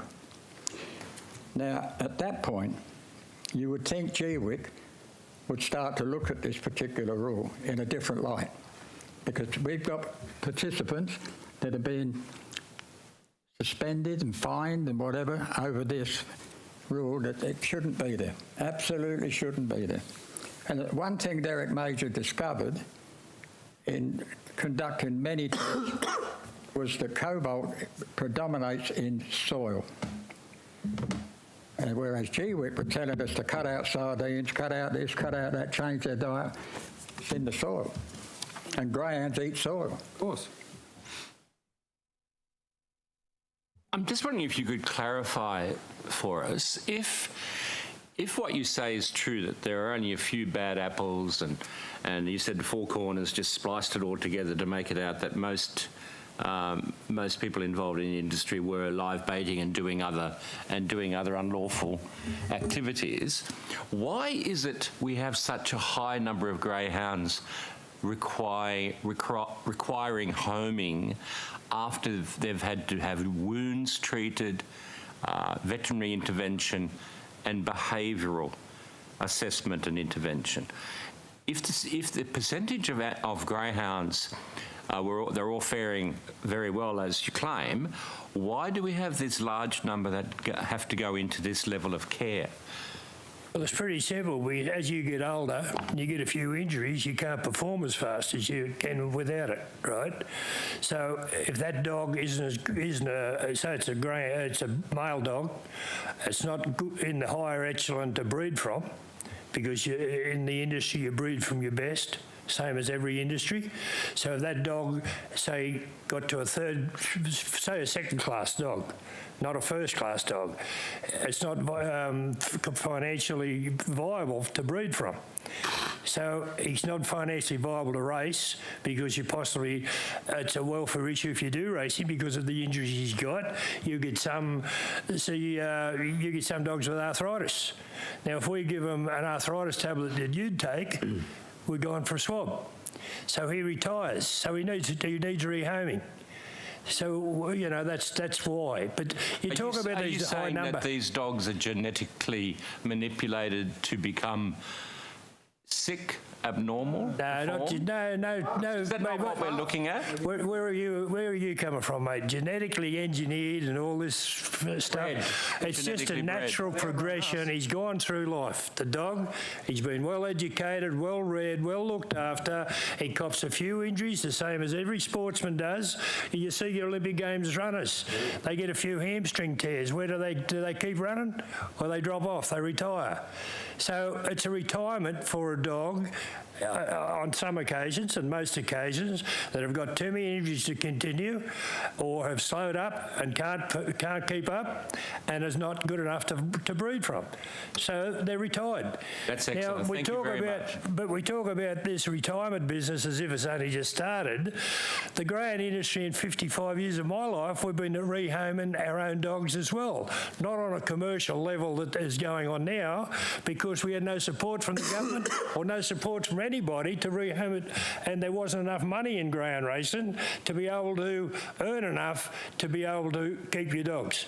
But in saying that, I know different people that aren't well off and have got 14 and 15 pets at home with 5 or 6 dogs racing. So you can't call us all bad. And we're not. Yeah, but Dave, is it frustrating as a long-time greyhound trainer to have this false assumption that it's only greyhounds that get injuries as dogs? I was at the vet waiting room with our little Chihuahua. He's got a dislocated knee, and but that's not a problem because the dog's so small. But the dogs coming in, they had more bandages on them than you'd see at Anzac Cove. Mate, German Shepherds, hips just dysplasia. Running and bounding around. I asked a few of them, where'd your dog break its leg? Just, you know, bounding around stupid and came to grief. I appreciate all these people that spend their time and look after any animal, because I love animals. I love me dogs. I had one break down yesterday, and I dead set cried because she hurt her wrist, and we've done plenty of treatment with it. She'll go to the breeding barn because she's good enough, but she'll still get treatment for it. So, but to hear them say that they don't like to race, we shouldn't race them, they don't want to do it, it's cruel, we're getting money out of it, we don't look after them. Sure, there are people out there don't look after their kids, so they're not going to look after their dogs. It's not only greyhounds. How many other? You go to the RSPCA, and how many other dogs do you see sitting there looking for an owner? Someone will look after them. So don't just crash it all on the greyhounds, because the greater percentage of greyhound people, right? Sure, there's a few that just want the money, and there's a few that'll probably give them a bit of coke to try and get them going faster. A very small majority. There's probably more crook politicians than there are crook greyhound trainers. Don't say that. Most of We got rid of a few, OB. We're trying to get rid of some of them. I hope you don't have to go through that era again. They couldn't get rehomed, though. They got rehomed in the big place. But see, our greyhound trainers are getting rehomed To a magistrate's thrown out pleasure. because they're crooks. There's none there because they're not crooks, but they're still getting sent out because they're getting a positive swab for a minuscule amount of, as Mr. Carl said, cobalt's one. Now we talk about arsenic was brought up here a while ago. Arsenic's in the water and the ground. You know, and as I said, the infinitesimal amounts of the drug that's found and could be given, but the G-WICK don't want to do that because the rule says as soon as you find a drug, you're gone, you're guilty. And as far as sign that bit of paper and agreeing to their rules, we sign the bit of paper because without it we can't race. So we've got to abide by that. But what I'm saying here today, and I've been asking G-WICK for 4 years since they've been formed, to sit down and do the rules properly by prominent people, not crooks, but educated veterinarians that know greyhound racing, not public servants that know nothing about it and have just got the little cushion on the what's I'm going to get their 100,000 a year little side earn. We need the rules to reflect the true industry and to be able the industry to be able to go forward instead of backwards, and having all these people come in and snipe. Oh, look at this! 96 positive swabs in the last 2 years, positive to nothing. Probably 1 or 2 of them was for a incorrect procedure. Mr. Arnold, just a question to you. If the government were to re-establish a Greyhound Racing Advisory Board, who would it report to and who would be on it? Well, normally, Mr. Chairman, they'd always put the application out for people to nominate. Traditionally, what we used to have was there was one representative of the training ranks, one from a club, one from a breeder. In those days, there was one from the bookmaking wagering industry. So there was a culmination of sort of a representative from each group that sort of impacts the racing. They then elect a chairman or chairperson from that particular group.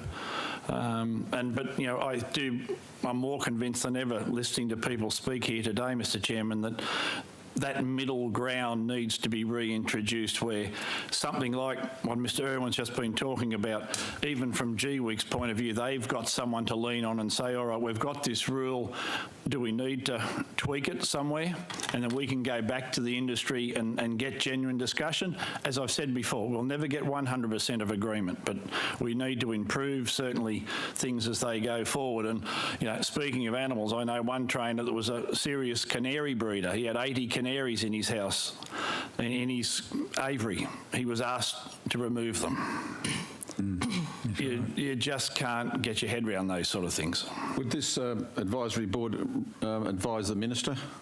Well, the applications always originally came from the Minister of Racing at the time. Referrals, you mean? Yes. The referrals came from the minister, and then the reports were rendered to the minister? Yep, and even there was a period of late 90s to the mid-2000s, we even had our own secretariat that we used to support all that information through, in those days, to the CEO of GR New South Wales, and in the old form, GHRRA, I think it was, in that group, because again, we've had the split group back in those days when harness and greyhounds were all separated, so a lot of this is not foreign. So this committee would be made up of people who have industry knowledge and experience, exactly, as opposed to G-WICK, exactly, where no one's got any knowledge or experience. Exactly right. Is that what you're saying? Yep. Okay. Could I just ask Ms. Panzarino, thank you very much for the photos that you've provided of the injuries of greyhounds that have come into your care, and it's very similar to a lot of the pictures I've seen from other rescue orgs. Has it got any better since the reforms were brought in 2017 in terms of the extent and the number of injuries you're seeing? Absolutely. Yes, we've seen a definite improvement. And our wish is that we continue to see an improvement of welfare in the industry. As I indicated before, animals that are treated better in the industry are animals that are healthier and with fewer injuries when they come into our care. The photos that I provided you with today, I mentioned in my opening statements, those are all animals that came to us after the inception of G-WICK, and new codes and all of that kind of stuff came into place. These are not old photos from the before times. This is the kind of stuff that we're getting every day. Earlier this week, we had some hounds surrendered to us from a property where there are, according to the property owner, 160 greyhounds living at this time. And on intake inspection, one of those hounds, I think that there's a photo at the bottom of that page, actually, the skin on her feet is actually melted, and the participant can't tell us how that happened or when that happened, but that's what we've discovered upon the intake when we've brought this dog into our care. So I think that while there may be many industry participants who treat their dogs well, and we certainly do take surrenders from industry participants who do treat their dogs very well. Their dogs are very healthy, their teeth are beautifully cleaned, there's no signs of parasites, but there are still industry participants that will surrender dogs to us with open wounds, with walking around on broken legs, broken tails, teeth in horrendous condition, they've got parasites, they've got fleas, they've got... Do you only take dogs from the industry, or do you take dogs from the general public that people want to give up dogs? So we only rescue greyhounds, and almost all of our greyhounds come from the industry, and essentially all of them directly or indirectly come from the industry. A vast majority of our intake is direct from trainers and owners. Occasionally we will take greyhounds that have been rehomed, sometimes by other organisations, and it wasn't a suitable home for them. We will take them and work with them. Sometimes we take surrenders from pounds. We take surrenders from veterinary clinics where greyhounds may have brought to be euthanised, and if we've got space, we'll take them on. So those pictures you've given us today, where do they come from? Are they all from the industry? Is that what you're saying? Okay. And do you get any government funding? We don't get any direct government funding for our rescue, rehabilitation and rehoming practices, no. We can't say we get no government funding, because any business can apply for government funding, such as the COVID grants and all of that kind of stuff. So we do get government funding that other essentially small businesses are entitled to. We can apply for grants, but we don't get any direct funding to conduct the rescue, rehabilitation and rehoming work that we do. And where do you get your funding from then? Fundraising and donations. Okay, so there's no payment from the trainers or owners? We do ask for a surrender donation in good faith that we're caring for your greyhound and we will find it a suitable home. If participants choose not to make that donation, we still will accept the dog. It's not conditional. We don't discriminate based on the age of the dog, the colour of the dog, the sex of the dog, whether or not it has a current injury, previous injury, any illness. We don't discriminate. It's virtually a first come, first serve. We have a waiting list of about 6 months of trainers wanting to surrender their dogs into us at this time. And are they dogs that can't go to GAP, or is it a choice that they're making to give them to you instead of? So we do receive many dogs that weren't accepted by GAP, and we also do receive dogs where the trainer perhaps doesn't wish to surrender the dog to GAP and would rather bring the dog to us. Why would that be? Only anecdotally, but some trainers have had negative experiences with their hounds not being admitted to GAP because they've failed the intake assessment. So they'd rather sort of just skip to the end and rather wait through the GAP waiting period and then only have the dog fail. They'll just put them on our waiting list instead. And what sort of things do GAP refuse to take a dog for then? What are the criteria? So I can't attest to their internal decision-making mechanisms, but the kind of things that they have listed on their intake assessment form are things like reactivity to other dogs, how the dog behaves with people, whether the dog has any injuries or illnesses, and how the dog behaves around food. The GAP's taking sort of the cream of the crop then. They're taking the animals that are most easily rehomed. They are essentially taking the dogs that are most easily rehomed, correct.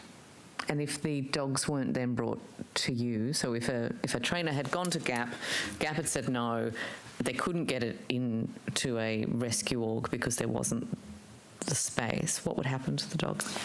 So there are provisions within the code for participants have to attempt to rehome the dog a certain number of times, and there is a provision that a veterinary professional can sign off on having the dog euthanised. Thank you.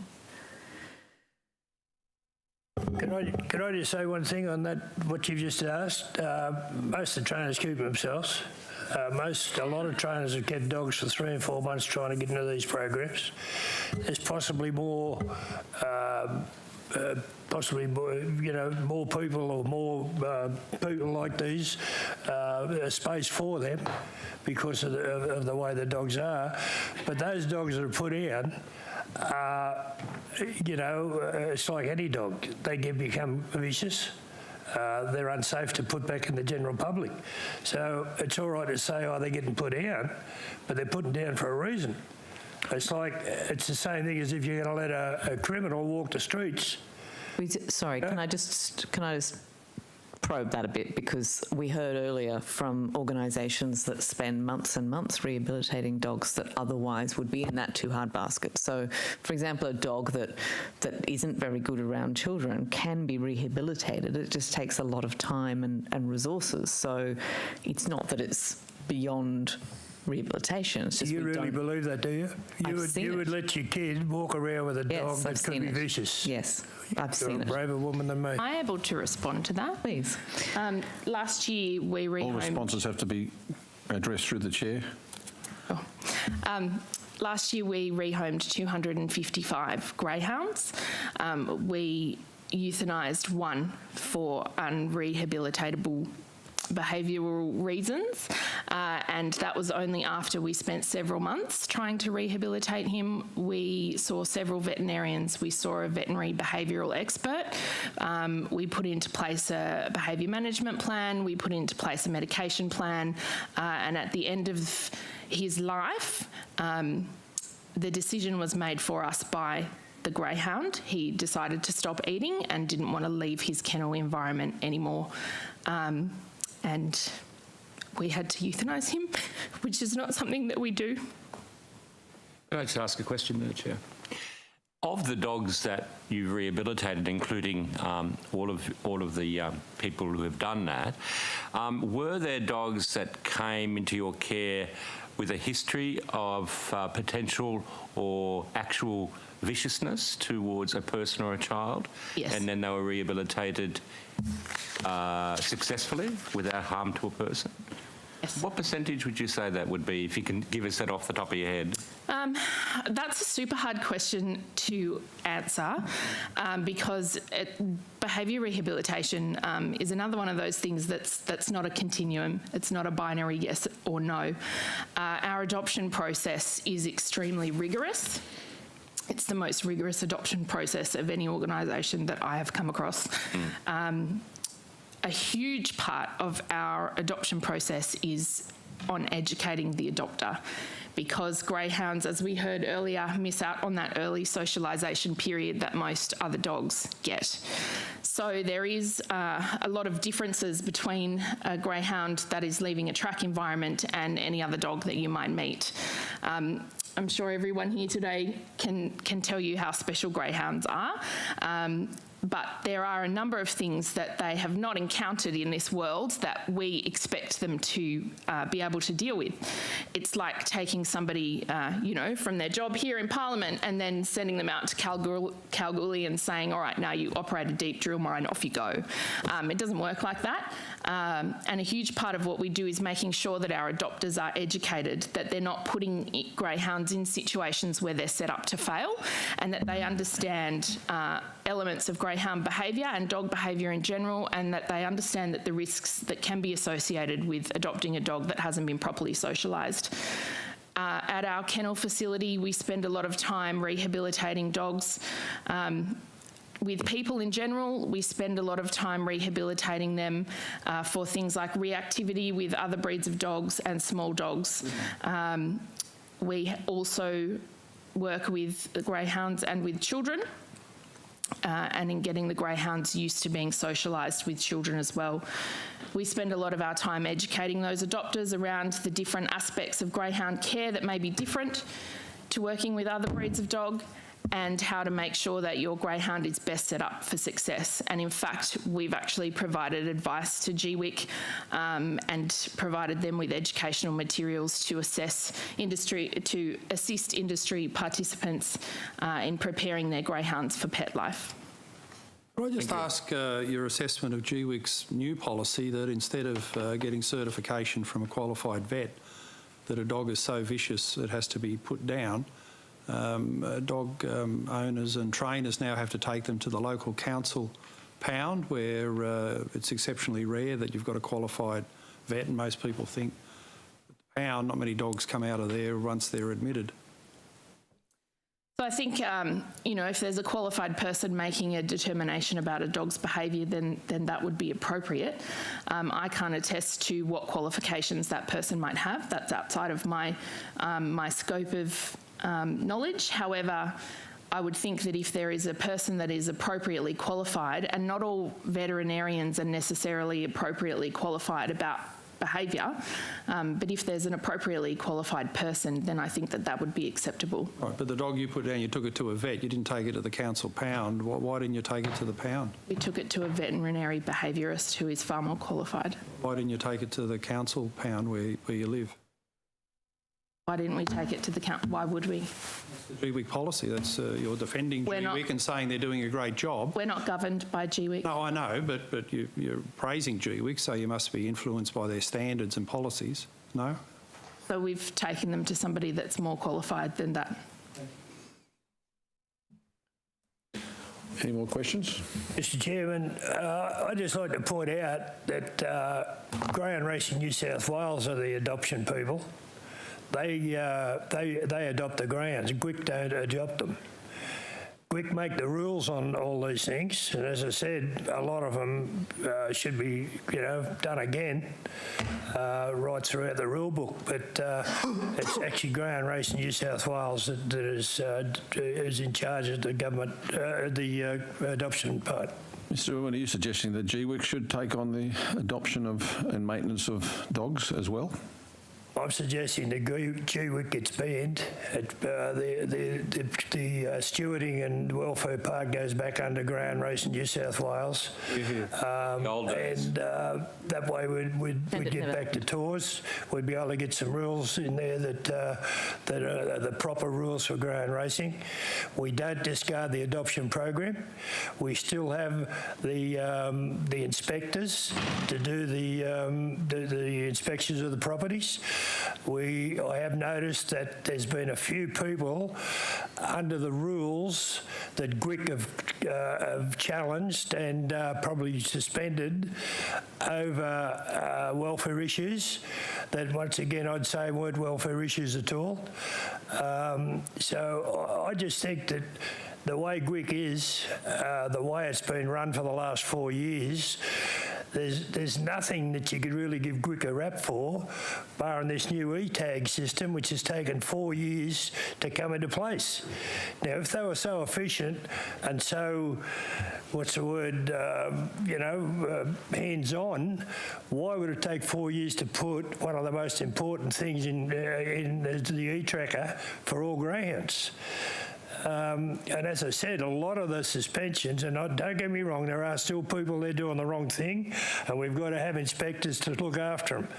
But there are a fair few that have been suspended over things that they shouldn't have been suspended, and there are a few that should have been suspended that are still walking around. So GWIC, they're both ways. They're not normal people, I tell you, like as far as controlling a greyhound industry. All right, thank you very much. At that juncture, we'll call a halt to this part of the inquiry today, and we'll come back at, let me check. 3:30? 3:30, yeah. We'll come back at 3:30. Thanks very much. Thank you. Right.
I note that Messrs Shaughnessy and Griffin have already been sworn, so you don't need to be sworn again.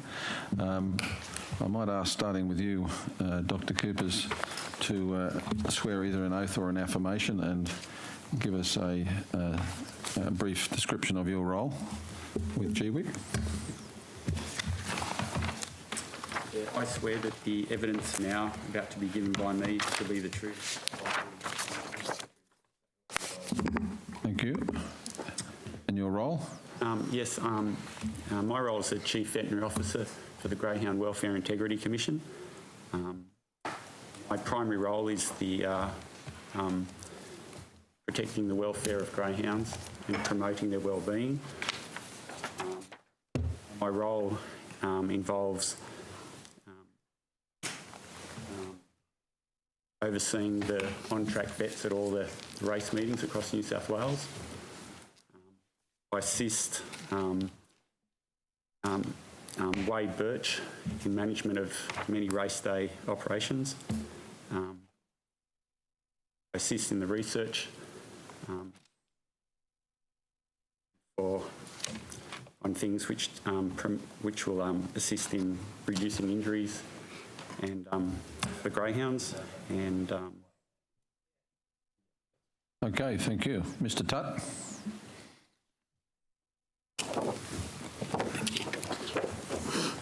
I swear that the evidence now about to be given by me shall be the truth, the whole truth, and nothing but the truth, so help me. Thank you. Can we use the microphone, talk to the microphone, please? Yeah.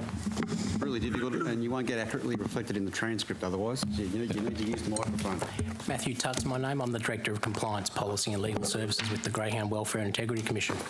Thank you. Mr. Griffin, we know. Mr. Wheeler? Yeah, I solemnly, sincerely and truly declare and affirm that the evidence now about to be given by me shall be the truth, the whole truth, and nothing but the truth. I'm the Acting Chief Commissioner of the Commission. Thank you. Mr. Birch? I solemnly, sincerely and truly declare and affirm that the evidence now about to be given by me shall be the truth, the whole truth and nothing but the truth. My name's Wade Birch. I'm the Director of Race Day Operations and Integrity. I oversee the stewarding and on-track veterinary surgeons functions on behalf of the Commission. Thank you. And Mr. Adams? I swear the evidence now about to be given by me shall be the truth, the whole truth and nothing but the truth, so help me God. My name's Kevin Adams. I'm a Senior Steward with G-WICK in charge of the Northern and the Hunter regions. Thank you.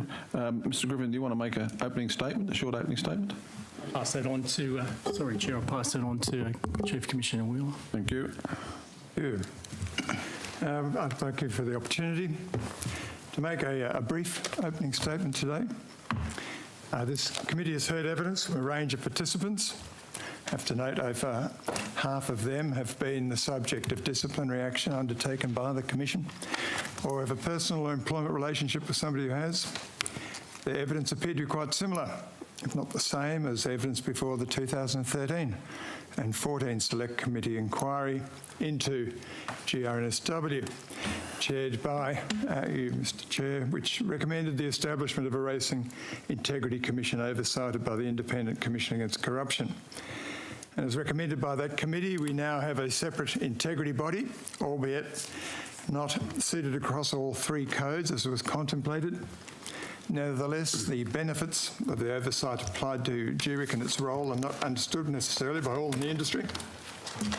As the late Alan Brown said at hearings in May last year, the establishment of the Commission was not a smooth one, and there are a range of problems that the Commission needed to address. And the Commission has considered the issues raised throughout this inquiry process and has been proactive in moving quickly to address any justified concerns that were raised. The Commission has restructured itself to enable a decentralised approach to its operations. Many staff are now regionally based where they can be more connected to the industry and more responsive in supporting the industry. The Commission's disciplinary processes are moving away from a centralised approach to a regional model whereby disciplinary decisions are made more efficiently by regional panels. The respected Ray Murray from the thoroughbred industry has been brought in to assist us with that transition. We've introduced a disciplinary action guide and penalty guidelines to make the disciplinary process more transparent and accountable. The paperwork of the disciplinary process has been reduced both in volume and legalese. In response to feedback regarding the Commission's kennel inspection program, the Commission has developed and published new kennel inspection protocols. The new protocols set out the circumstances when the Commission will conduct an unannounced or an announced inspection, and when it will utilise body-worn technology, camera technology. And having regard to the feedback regarding the training of our veterinarians, the Commission has contracted with the well-known Greyhound veterinary John Newell to provide Greyhound-specific training to our veterinarians. Any suggestions that the Commission's mission is to close the industry by stealth is ridiculous. In reality, the Commission's efforts to support the greyhound racing industry in New South Wales throughout the pandemic has gone largely unrecognised. Firstly, the Commission's executive were responsible for developing various racing protocols that would allow racing to continue whilst remaining compliant with the ever-changing health orders. While some other jurisdictions stopped racing completely, the industry in New South Wales was kept alive by the hard work and commitment to the industry of the Commission in developing COVID racing protocols, and its stewards and veterinarians continued to turn up to officiate at race meetings. It was the Commission's staff, together with club officials, that allowed the industry to achieve its successes throughout the pandemic, and that, in my argument, should not go unrecognised. As life was beginning to return to normal, the Commission looked to introduce new classifications of registration that would allow younger people to participate in the sport. Now, young people from the age of 12 are allowed to handle greyhounds at trials, and when they turn 14 can handle greyhounds at race meetings for their parents. This initiative has been well received, with many new participants now joining the industry. On 1st May this year, the Commission introduced a new policy in relation to syndication. The new policy significantly reduces the red tape for people who simply want to invest in a greyhound. Under the new policy, individuals who want to be a member of a syndicate no longer have to register with the Commission as an owner. All they need to do is provide their name and address and date of birth to the syndicate manager, who then will provide it to the Commission. The Commission hopes that this new policy will see an increase in investment in greyhounds by those individuals put off by having to register as a participant. The Commission also sees syndication as playing an important role in increasing the rehoming places, with syndicate members frequently putting up their hands to rehome greyhounds to themselves. So the work of the Commission throughout the pandemic to support greyhound racing and its attempts to increase participations are hardly evidence of an organisation seeking to close it down by stealth. And despite the impact of the pandemic, the Commission has been able to complete its implementation of e-tracking, a system that will allow the industry to protect itself from any spurious claims of greyhounds going missing, in addition to demonstrating it has the highest welfare standard in Australia, if not the world. So in comparison to the greyhound racing industry of 2013 and 14, with the industry today is stark. The industry's finances have improved. It has a higher prize money to offer, higher standards of welfare. It has more participants. Contrary to what you were told earlier, there are more participants now than there were back then. The participation of younger people is increasing. And we have a more accountable regulatory agency that is oversighted by the ICAC, the Ombudsman, the Auditor General. It's subject to the Public Interest Disclosures Act, the GIPA Act, the State Records Act, and the annual reports legislation, which is an improvement on what was there before. As a result, community and punter confidence is at an all-time high. The claim made by some that the industry is worse off as a result of the Commission is not supported by the evidence. Thank you. Thank you very much. Questions? Questions? I might just ask one to start off with. Thanks very much for your time this afternoon. I just wanted to ask about the new funding arrangement that's been put in place since the inquiry was established. If Mr. Griffin or Mr. Wheeler, perhaps you could provide us just your thoughts on that new arrangement. Yeah, thank you for the question. Look, we welcome the government's change in funding arrangements for the Commission. It was certainly an issue where I guess that was a vexed issue that arose between the Commission and G-WICK on an annual basis. When I arrived at the Commission in end of 2019, it was very much an issue of contention between the Commission and GNSW. And we can understand and appreciate that because many of the functions of GNSW were moved across to the Commission, as was a major part of the budget. So we certainly saw that as an issue that needed to be resolved, and we thank the government for doing that. So the Commission's now funded largely by the point of consumption tax to the tune of about $10 million, and the remainder is government consolidated revenue support from the government. And can I just ask, in terms of your employees, how are you benchmarking their payments? Like, obviously, this isn't the first time we've got it's the first time we've got a separate integrity agency, but obviously similar kind of work is being done within the other racing codes. How did you benchmark your employees against those existing, or did you? Yes, we have.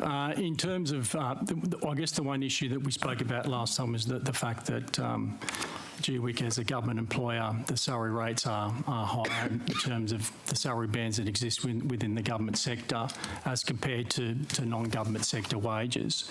So we actually compared ourselves to Greyhound Racing Victoria and their annual expenditure on a like-for-like basis, and that was done on the 2019 and 20 comparison. The Commission's budget or expenditure at that time was $16.4 million, and on a like-for-like basis, Greyhound Racing Victoria was 15.3. Okay.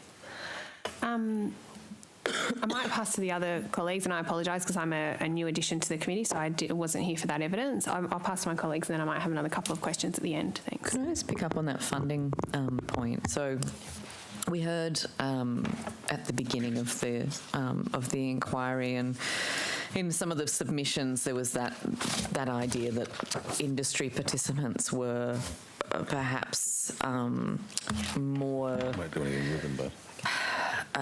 What's the word? I guess kind of anti-G-WICK in a way because of this feeling that the funding was going out of the commercial side of the industry and into the regulator.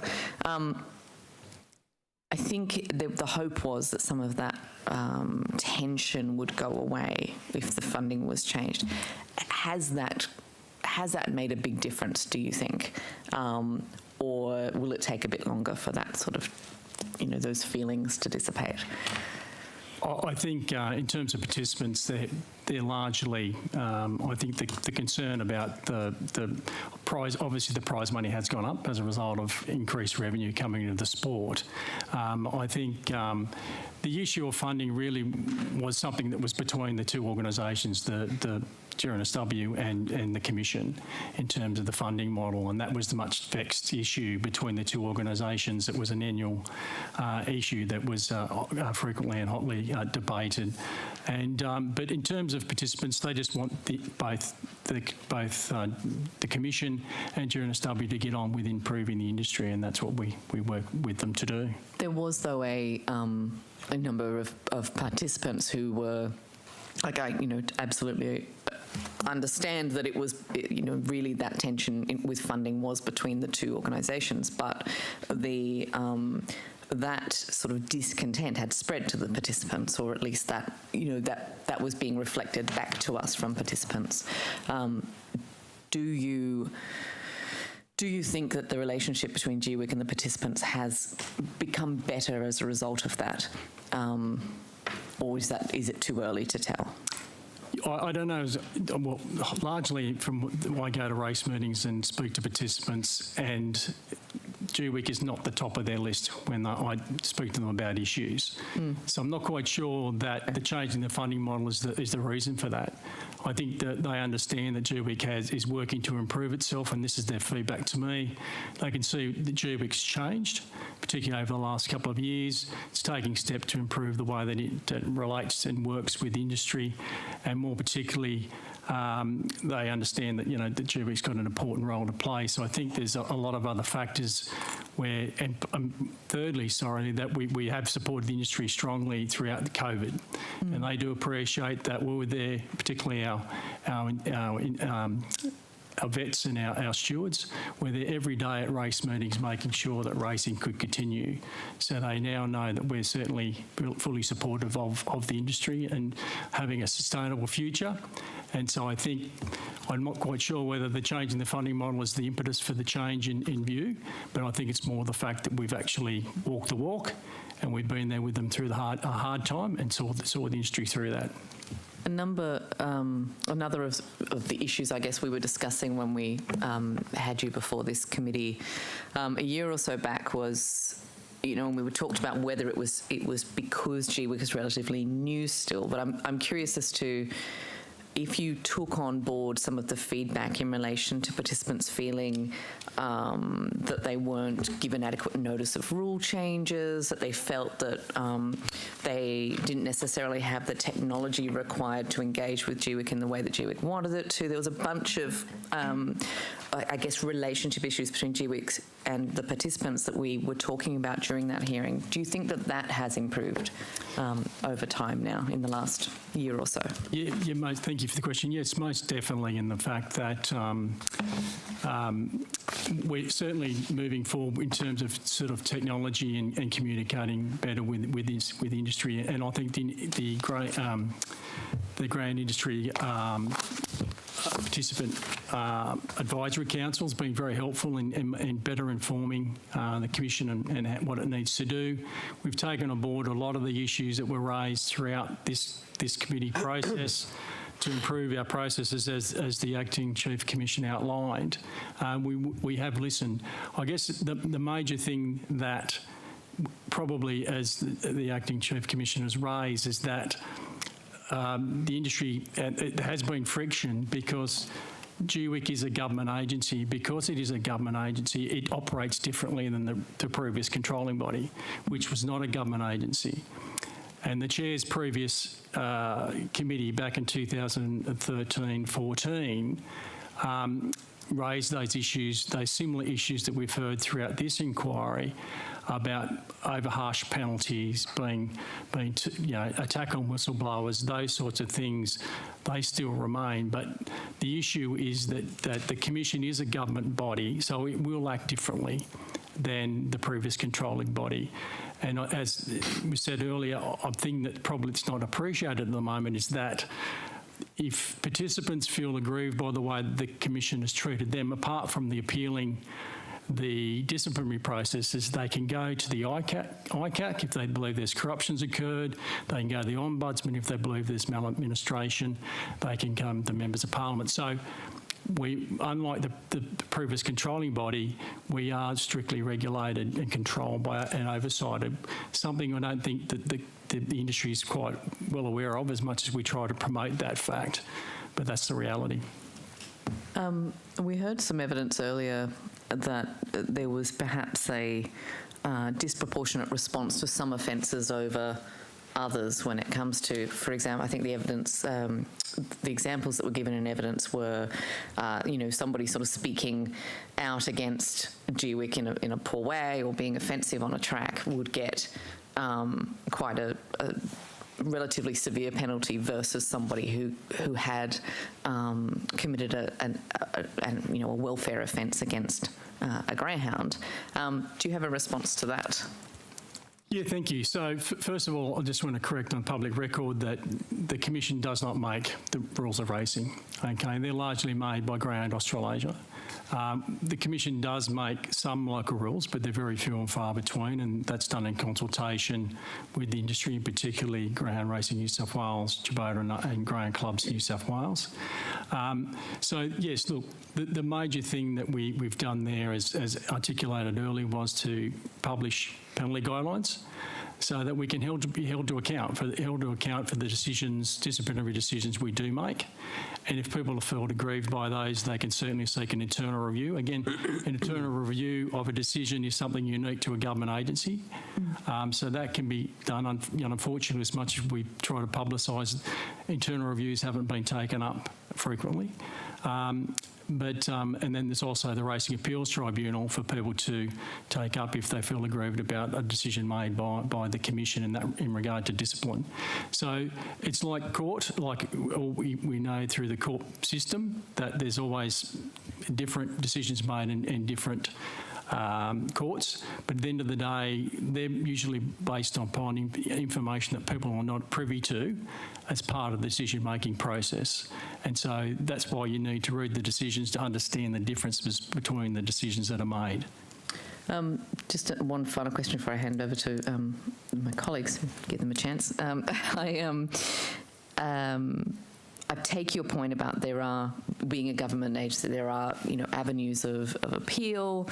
There are things that you can do if you feel that the penalty was not proper, or even the investigation or the way things were not done in a proper way. But with every sort of avenue of appeal, there is always going to be the time and the cost involved in somebody actually, and the knowledge, like knowing how do I go and do that? Do I have to get legal representation? Do I have to, what are the steps I need to go through? Is there any form of support given to participants to enable them to more easily take advantage of those appeal avenues? We provide, as I said, we've provided a disciplinary action guide and further information on our website, together with some, I guess, flowchart informations in terms of what the process involves and whether they need to actually engage a legal support. As said earlier, we try to remove the legalese, remove the paperwork, so people feel that they don't need to get lawyers, and we're decentralising the whole process so that we can deal with these things at a local level very quickly, rather than going down a central process that when the Commission was established, it was a very central operating model. We've reversed that 180 degrees, making the decisions at the lowest possible level on a regional basis using regional panels, and that means we can issue some charges, and we deal with them within a couple of days, do an inquiry in a panel, and make a decision very quickly rather than going through a long legalistic process. There will still be some occasions where I guess we're dealing with a serious offence that people will need to obviously seek some legal guidance and support in relation to that. The other element is that we were working with the Greyhound Breeders and Trainers Association to develop a support process. So G-WICK does provide support to participants who are facing disciplinary charges that the Commission has laid. Thank you. Just add that we also provide a lot of information to people who are going through a serious process, including a lot of information about the case that they need to address. When there's a hearing, the hearings are quite informal in the way that they are held, and there's no surprises. There's even information about previous decisions that might be relevant to them. Thank you. Thanks, Chair, and thanks to G-WICK for your time this afternoon. To Mr Griffin, after our hearing in Bathurst, you went away and devised with your colleagues a document of strategies how to respond to and counteract this parliamentary committee, and in 3 instances you were going to commission former Judge Wayne Halen to negate certain suggestions about Ken Burnett, about disciplinary processes being too unfair or onerous, and also to negate the assertion that the Commission's use of interim suspension powers is unfair and capricious. Did you employ Halen? And how much did it cost? And why was he employed, commissioned for what was supposed to be an independent review when the outcomes were already determined in your strategy document? This is a disgraceful misuse of public money, isn't it? Well, Mr Latham, the actual document itself was put together by myself. There was no external firm, as you've previously suggested in other forums. There's no money spent in that regard, so I was merely pulling together the strategies that the Commission was going to pursue in light of the issues that were raised through this committee process. So there's nothing untoward in that respect. As a CEO, it's my job to make sure that we're proactively managing those issues, improving the way that we operate in response to feedback given by people who have come forward to this committee, either via submissions or by coming in and giving evidence. So, yes, Mr. Halen was engaged. From memory, it was a suggestion by the former Chief Commissioner in terms of his racing experience, and my understanding that the cost of his engagement was $10,000. $1,000. And why wasn't this actually an independent process where your rationale listed here is to negate the suggestion about Mr. Burnett, about disciplinary processes, about the interim suspension rule? Why wasn't it open in this document for Wayne Halen to find, yes, Ken Burnett had been unfairly targeted by the Commission, yes, your disciplinary processes are unfair or too onerous, and that your suspension powers are unfair and capricious? This was a farce, wasn't it, using $10,000 of taxpayers' money for a predetermined outcome? It wasn't predetermined. It says rationale. Look at the top of the column. It says rationale. It doesn't say outcome. It doesn't say outcome. You're wrong. It doesn't say outcome at all. Well, why were you expecting Halen to negate the suggestions about Ken Burnett being unfairly targeted? To negate the disciplinary processes are unfair? It's rationale for pursuing that strategy. It doesn't say the outcome. Wayne Halen is a person who's, I'm sure he's an ex-judge. He would not be doing anything untoward. He would be doing an independent assessment of those issues. Internal document, Mr. Latham, wasn't provided to anyone else, and that's provided to me, and he was a gun for hire, wasn't he? Because clearly under the rationale, certain outcomes were expected. There wasn't a statement where, oh, it's open for Wayne Halen to find, yes, Ken Burnett has been unfairly targeted, and the other two areas of investigation as well. Yeah, I didn't brief Mr. Halen. No, that's not what I'm asking. I'm not asking who briefed him. I'm asking that he was a gun for hire. Point of order. And there was not open to Mr. Halen under this document. The point of order. To find. I just wanted to provide the witness the opportunity to finish their answer before Mr. Latham. He was on a different topic. Well, I just think that he was trying to address something, but also I'm just mindful that Hansard might be struggling to actually record the two voices at the same time. So I would just think that I take the point of order. And what did Mr. Halen find? He found that there was not a misuse of powers by the Commission, that the interim suspension powers were used appropriately, and that they were his findings. He found what you wanted him to find in the document. He found as an exactly what's in this document. So you're questioning the integrity of Mr. Halen here, Mr. Latham. Why haven't you resigned? You're questioning. Why haven't I resigned? Why haven't you resigned over this farce alone? This is not a farce. It was the engagement of a person based upon his experience and expertise in racing, and that's why the former Chief Commissioner determined that he was the best person to undertake that review. So that document doesn't articulate an outcome. It says a rationale for attempting to achieve a strategy within that document.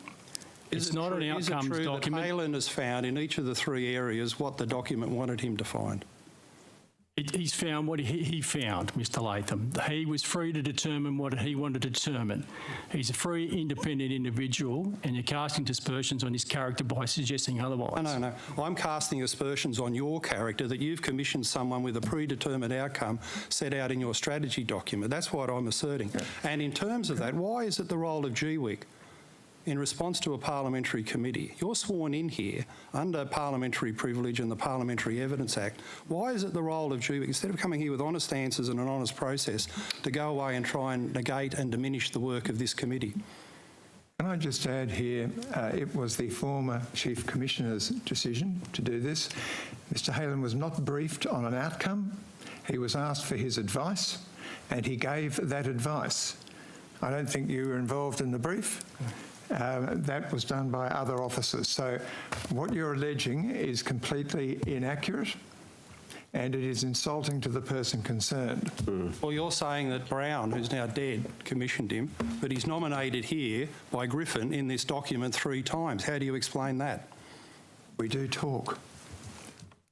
Yes, You've just misled this committee by saying it was solely the work of Brown. It was instigated by Griffin 3 times in this document, nominating Halen on every opportunity with a predetermined outcome. Mr. Latham, all not here to be misled. We're not misleading you, Mr. Latham. All right, That's just point of rubbish, order. Mr. Latham. That's just rubbish. Point of order. That document merely Nominated Halen. Hang on. Point of order. Nothing to do with Brown, who's now dead. I might remind everybody. Mr. Wheeler. Dead man's Point of order. It would have been taken. Order.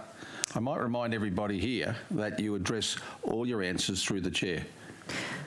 My point of order is that particularly when a member of this committee is putting quite serious assertions or allegations to witnesses, that witnesses be allowed the time to respond before the member asks further questions on top.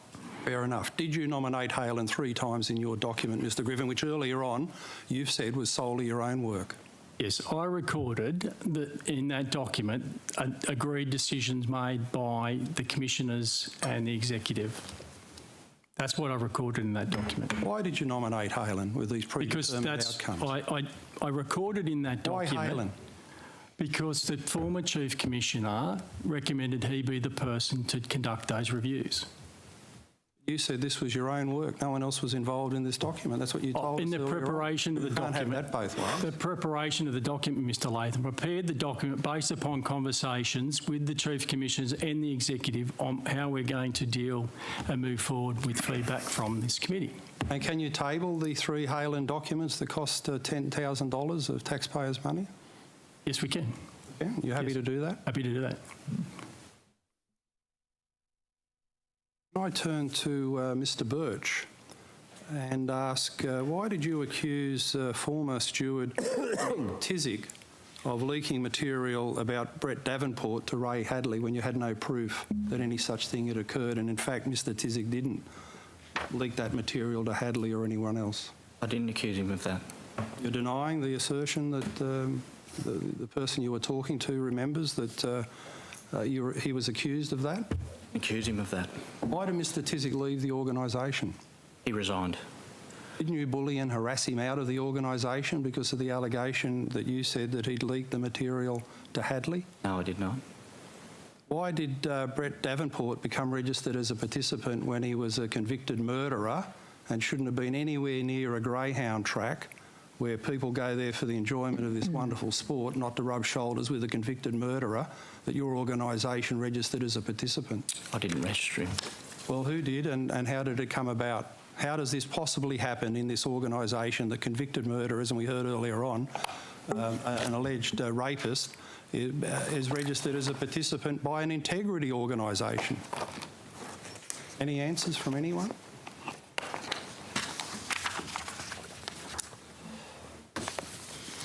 If I could. Yeah. Brett Davenport. Mr. Davenport. The dog at Bulli, convicted murderer. Yeah, please.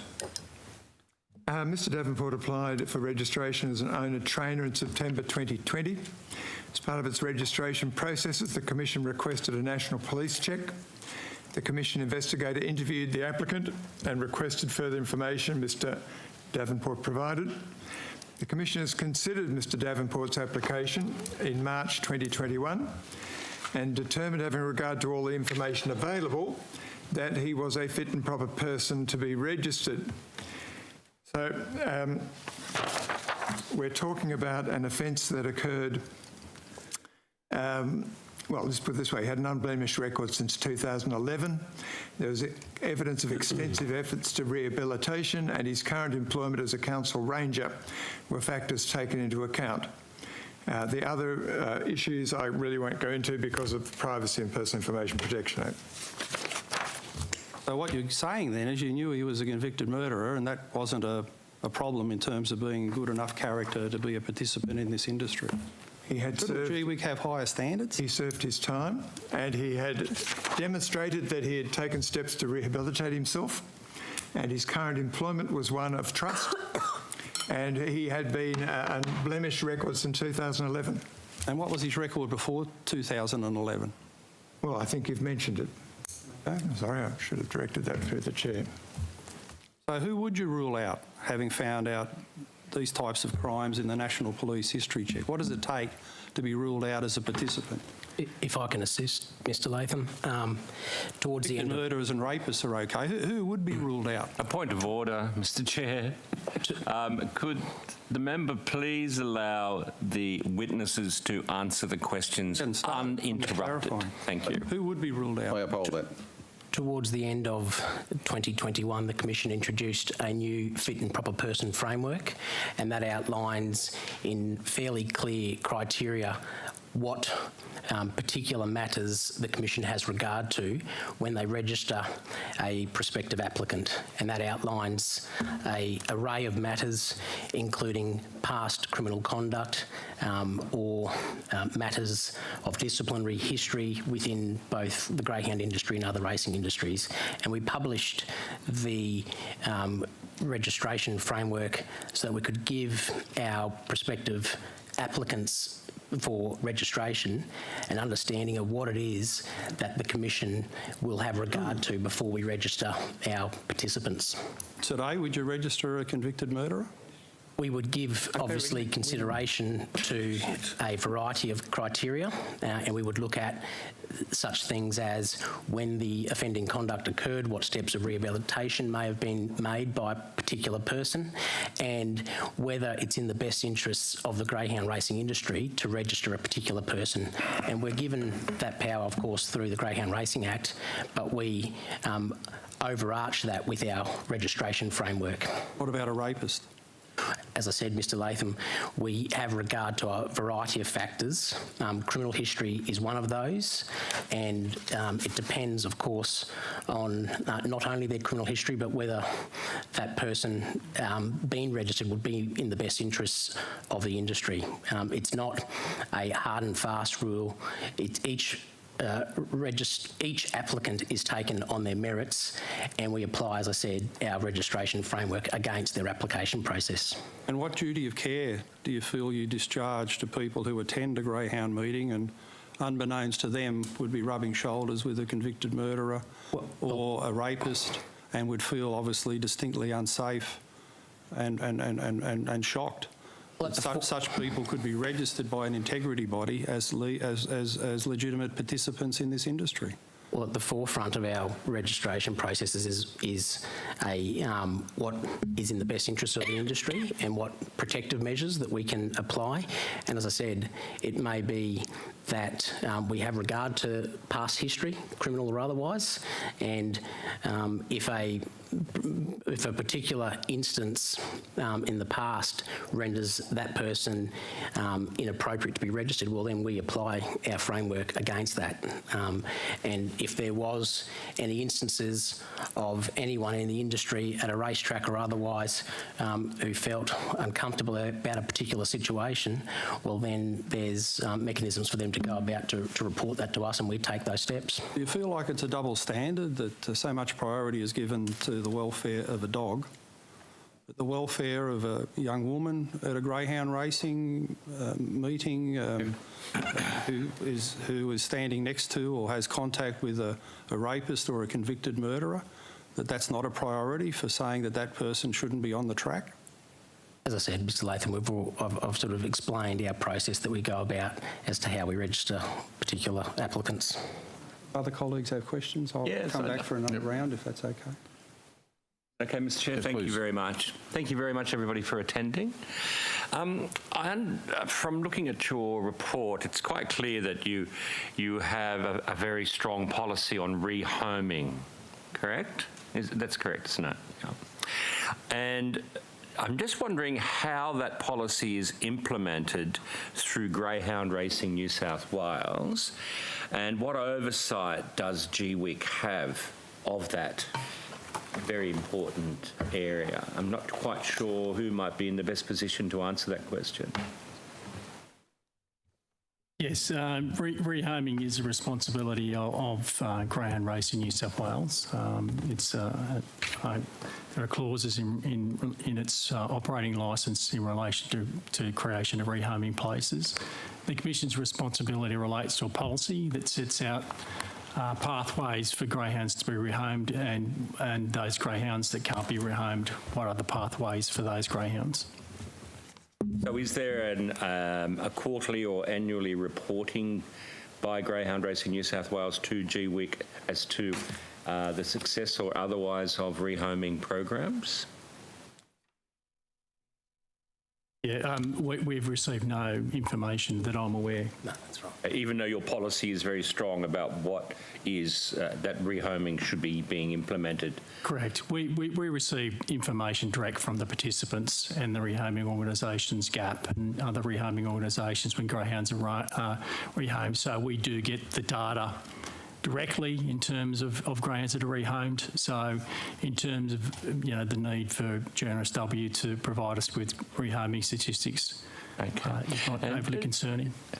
Okay, thank you for that. Just needing to get it clear what the relationship is on that issue. I should, if I might, just Mr Pearson, just on that, the Commission staff do work closely with GNSW GAP staff, particularly in relation to numbers that may be rehomed through those facilities.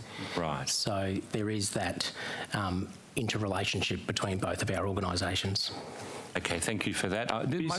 Sorry to interject, but Chair, if I could just make the additional point that the Commission has no responsibility in overseeing Greyhound Racing New South Wales and its functions. So the exchange of information is one that's dealt with and under an MOU between the two organisations. So we certainly didn't want to give you the impression that we have an oversight function of journalism. We simply don't.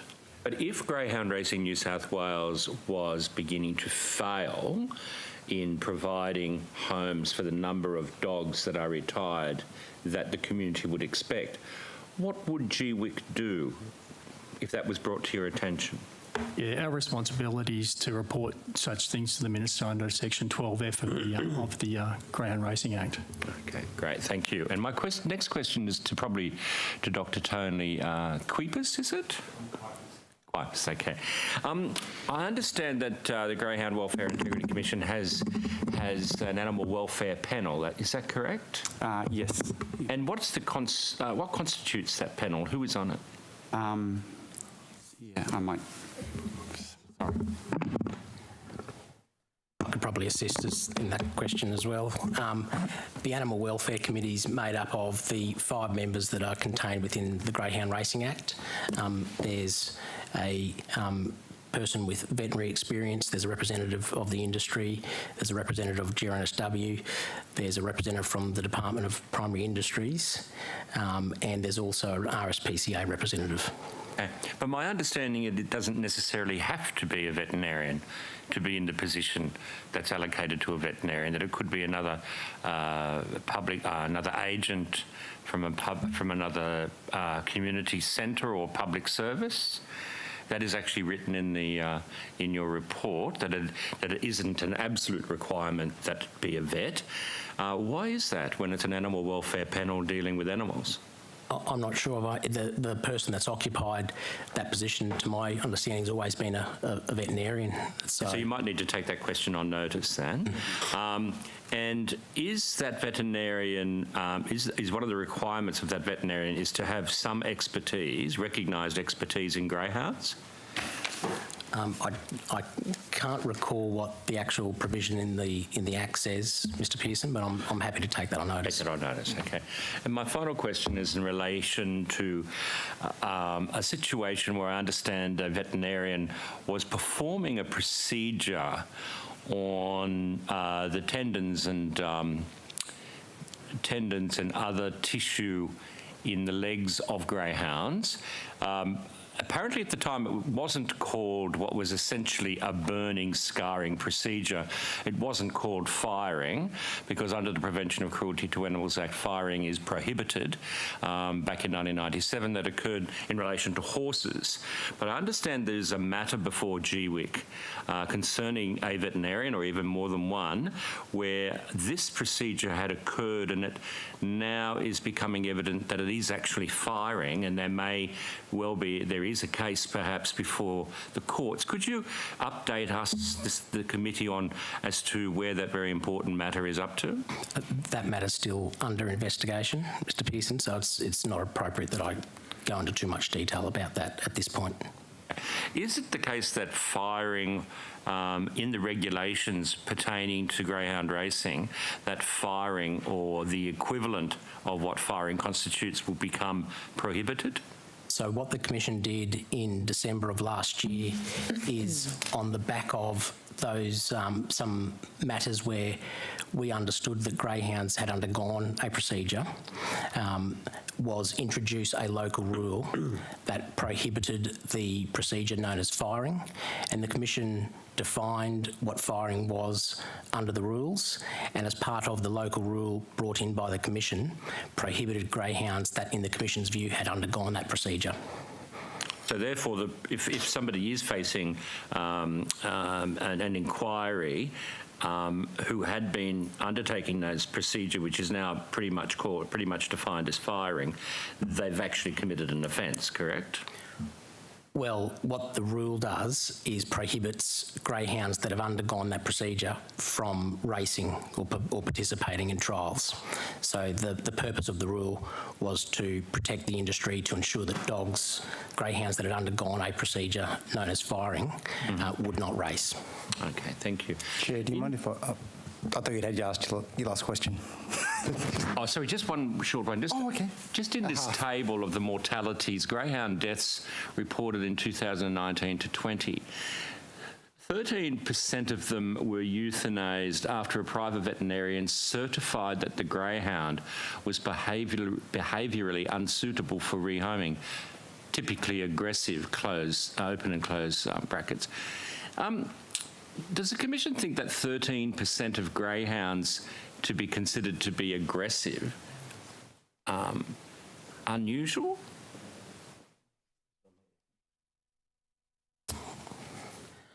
Sorry, Mr Pearson, what was the percentage again? The question is, if the 13% of greyhounds that have been euthanased because they've been considered to be aggressive. My question is, if you look at other species and other animals that are euthanased, wouldn't 13% be considered to be an abnormally high percentage considering greyhounds are such a docile animal? Tigers, lions?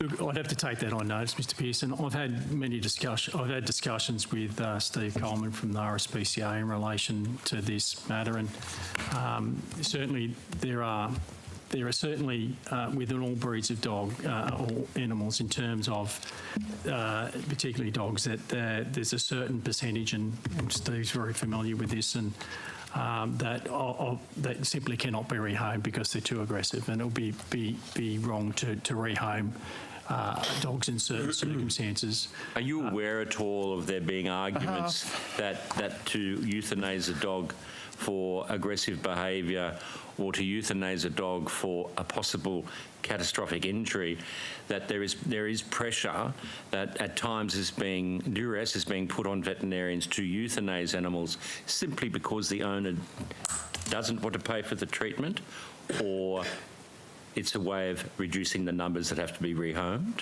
Has that at all come to the attention of the Commission? Yep, certainly not in terms of our veterinarians, and I'm happy for Dr Coopers to take that further. But our veterinarians would only euthanise when they make a clinical decision that it's absolutely necessary. And so in relation to those on-track euthanasias, they have declined significantly in the last 4 years. And certainly for the first 6 months of this year, there's certainly about, I think it's 8 fewer than this time last year. So clearly yes, in some respects you might have some pressure, but largely participants are aware of the injury rebate scheme that exists. And so the injury rebate scheme is there to support participants who may need some assistance in terms of getting the vet treatment. And Greyhound Racing New South Wales and G-WICK is working to implement the Greyhound care scheme, which actually is a process of where we would take the greyhound who's injured immediately to veterinary surgeon nearby so appropriate diagnosis can be undertaken and treatment provided. That would avoid the statistics on track of a euthanasia for a catastrophic injury. And then I'll hand over to Mr. Fang. Oh, thank you.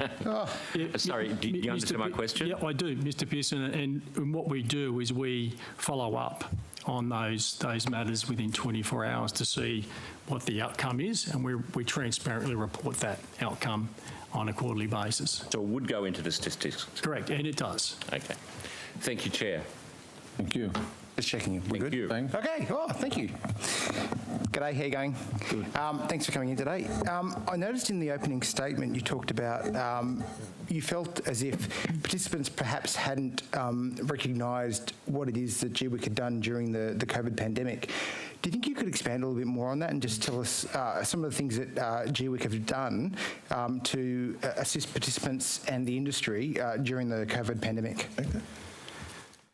Yeah, thank you for the question. As the acting Chief Commissioner outlined earlier, throughout the pandemic, our vets and our stewards very much on the front line, and they kept the industry going in a very, very difficult time, and that enabled the industry to take advantage of the increase in racing revenue that was occurring throughout that period. The people here today were part of working hard to develop protocols that needed to be developed very quickly to meet New South Wales health order requirements. And so if it wasn't for some of the people here present today, we simply would not have been able to have a race meeting continue. In other jurisdictions, racing did stop. We were able to work together to keep with the racing clubs. At the end of the day, it's the racing clubs and our staff that deliver race meetings. And so they continue to do that. They continue to turn up. And we're very proud and thankful that they did that through that important period. And as the Acting Chief Commissioner said, I want that to be publicly recognised. Those people did some fantastic work during that period. So as we said earlier, after the pandemic finished, we turned our minds to increasing participation in the sport, and a couple of mechanisms for that was to allow younger people, based upon feedback again that was given to us by participants and the advisory council, that these young people were participating anyway. It was just that they weren't part of the framework. And so we created the registration categories that allow young people to be registered. There's a real appreciable benefit in that, in the sense that we're bringing young people in. They have a different view of the world. They're very welfare-centric. And so they're very good in terms of coming in industry, and we're very proud of that. And that's increased participation in industry, and the number of participants in New South Wales is now 2,378. And so that's continuing to grow. The 1st of May this year, we introduced a new policy in relation to syndications. And many people would tell me that they could go to participate in the thoroughbred racing industry. They didn't have to be registered. They could just give their money to a syndicate and be part of racing, and that was great. But when it came to greyhound racing, they had to be registered as an owner, and that was part of the old racing rules, and those racing rules expired. And so we developed a new policy on the 1st of May that allows for people to invest in greyhound racing and be part of the industry, but that don't necessarily need to be registered by the Commission, and they simply need to be provide their details to their syndicate manager. And our hope is that will actually bring more people into industry, certainly will allow for greater investment in industry, which with greater investment, because welfare costs money, it adds to that amount of money that's industry to provide greater welfare for greyhounds. And as the Acting Chief Commissioner outlined earlier, we see this as a very important pathway to increasing rehoming numbers. Because many of these syndicates have hundreds of people within them, and they frequently put up their hand to rehome greyhounds once they retire. So we see that as a very important piece of the jigsaw puzzle in terms of future rehoming places. So we're very pleased to be implementing that on behalf of the Commission. And would it be fair to say that these hearings have perhaps had some attention from the industry and also G-WICK? And I imagine that given that attention, you've probably been keeping abreast of what's been happening within the hearings themselves.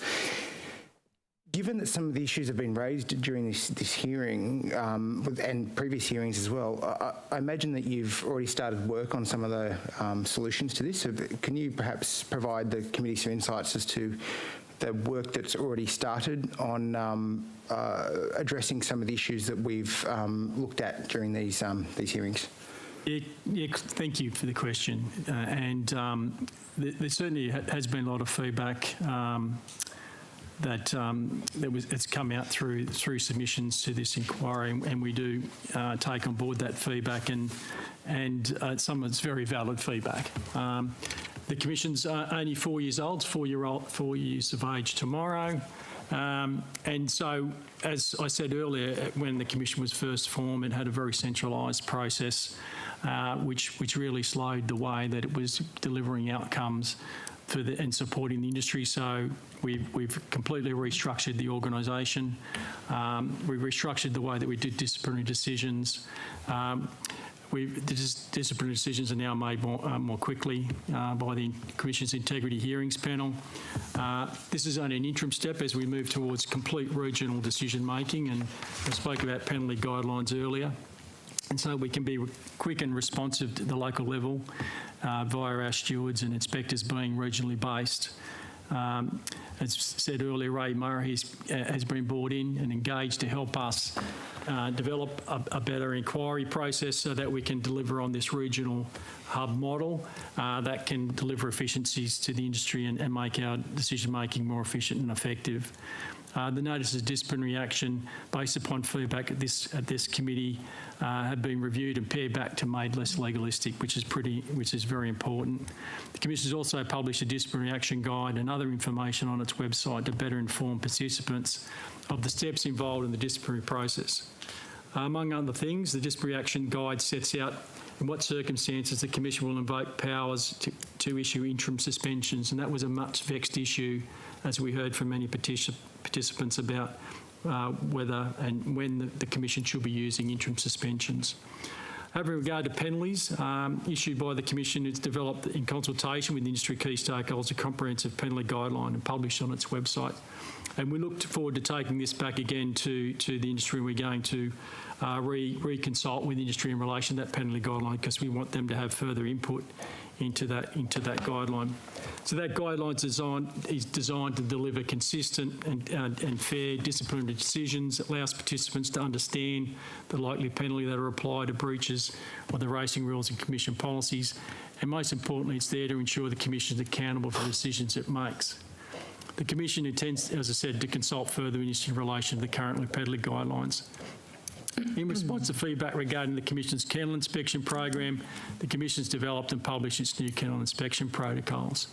The protocols set out the circumstances when the Commission will conduct announced and unannounced inspections, and more importantly, when it will utilise body-worn camera technology. It also sets out the powers of the Commission's inspectors in relation to how they can attend kennels and when they're required to obtain a warrant. Just to clarify, something was mentioned earlier, our inspectors can't go into residential premises unless invited. They have no greater or lesser powers, and actually far lesser powers than police in that regard. The Greyhound Racing Act certainly does allow to go to kennels premises. But again, the protocol sets out when, and the Commission will do that either announce or as part of a routine inspection process. Thank you. Yeah, thanks. Thank you. Griffin, you had a prepared speech in answer to that question. Who organised that? I can't recall. It would be someone in the organisation. Okay. Just coming back to the Halen reports, thanks for your agreement to table them. On what other occasions have you commissioned Mr Halen for work? No, that I can recall. No, this was it. That's correct. And other than Ken Burnett, what other participants under disciplinary investigation have had a former judge paid for to review the matter? I can answer that if you like, Mr Latham. As was said previously, Mr Halen was engaged on the basis of assessing whether the Commission was acting reasonably in taking the disciplinary action that they did in relation to Mr Burnett's matter. The Commission has not engaged Mr Halen for any other disciplinary matters. I think it's also important to note that the decision makers in that disciplinary process were not provided with any of the information or any of Mr Halen's report, which was ultimately provided to the Commission and the Commission's executive, but not the decision makers as part of Mr Burnett's matter. Answer my question, which other participants under investigation for disciplinary action have had a former judicial officer review their particular case? There's been no other.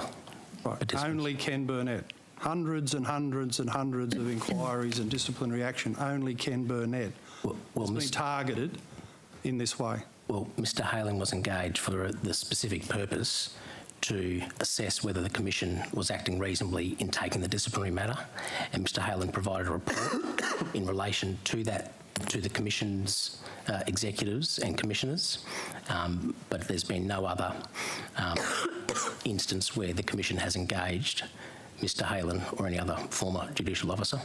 Rationale in the Burnett matter. Something to that answer? Are there someone else other than Ken that you targeted? I'd like to say that the reason why this was done, this was a very public issue, and there were some complexities in there in relation to issues, and we wanted to be certain that if we were going to take any action, that we were on firm ground and that we're acting fairly and reasonably. It was a very different situation to what the Commission normally encounters in relation to a disciplinary matter. Thank you. The rationale for this paid review by Halen was to negate any suggestion that Mr Burnett had been unfairly targeted by the Commission.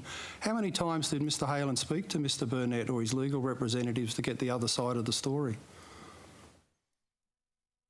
That wasn't part of the process. The process was for Mr Halen to engage with the documentation that the Commission had in relation to the matter and to receive instructions directly from the Commission, but it wasn't a requirement as part of that process or engagement of Mr Halen that he engaged directly with Mr Burnett. Are you telling this inquiry that Halen never spoke to Mr Burnett or his legal representatives? If I could add here, he was not engaged to conduct an investigation. He was engaged to see whether the evidence before the Commission was sufficient to proceed or not. He was not an investigator. But he was conducting what was supposed to be an independent review of the matter, wouldn't he? Of the evidence before the Commission. He's been unfairly targeted. To decide whether there'd been unfair targeting, wouldn't he speak to the target? The evidence before the Commission was sufficient to determine whether he was being unfairly targeted. There was a transcript of evidence that was made from a recording. So the evidence was there, and the question was, are we unfairly targeting this gentleman given that evidence? Isn't that a denial of due process to not ask the target? He's not making a decision. Talk to him. Through his chair. Well, he is not making a decision. He is not doing an investigation. He was looking at the evidence to hand to tell the Commission whether, based on that evidence, it was appropriate to proceed or not. Under Mr Griffin's strategy document, responding to our committee, it states here that you're going to include the outcome of Halen review when announcing the outcome of the disciplinary process against Mr Burnett. Did that happen? No, we did not do that. Why not? At the time that the decision was made, the Integrity Hearings panel, of whom did not have access to Mr Halen's report made their decisions unaffected by any of that extraneous information and only considered the matters that were relevant to the disciplinary process, including, importantly, submissions and evidence provided on behalf of Mr Burnett, who was represented throughout that process. Okay, so until I asked for the tabling, there was no intention to make the Halen review a public document, and you say it never went to the investigators. No, it never went to the Integrity Hearings Panel, who were making the disciplinary decision. But there was no intention until today to make it a public document. It wouldn't have been my intention to make it public until today, but you've wanted it, so I hope you're happy with what you read. Now, this matter's before the RAT at the moment, so we need to be careful about where we go with this. It has been resolved. Oh, it has been resolved. So it was resolved. We will make that a submission to the committee. And can I just ask, why was it your intention, Mr Griffin, in the strategy document that you alone devised to include the outcome of the Halen review when announcing the outcome of the disciplinary process against Mr Burnett? The clear process here would have been to announce the decision about Burnett and release the Halen review simultaneously. You know, I think, Chair, that was a discussion that was had at the time involving the then Chief Commissioner. That would be the end process. Right. So you were expecting at that time the Halen review would be in sync with the disciplinary decision?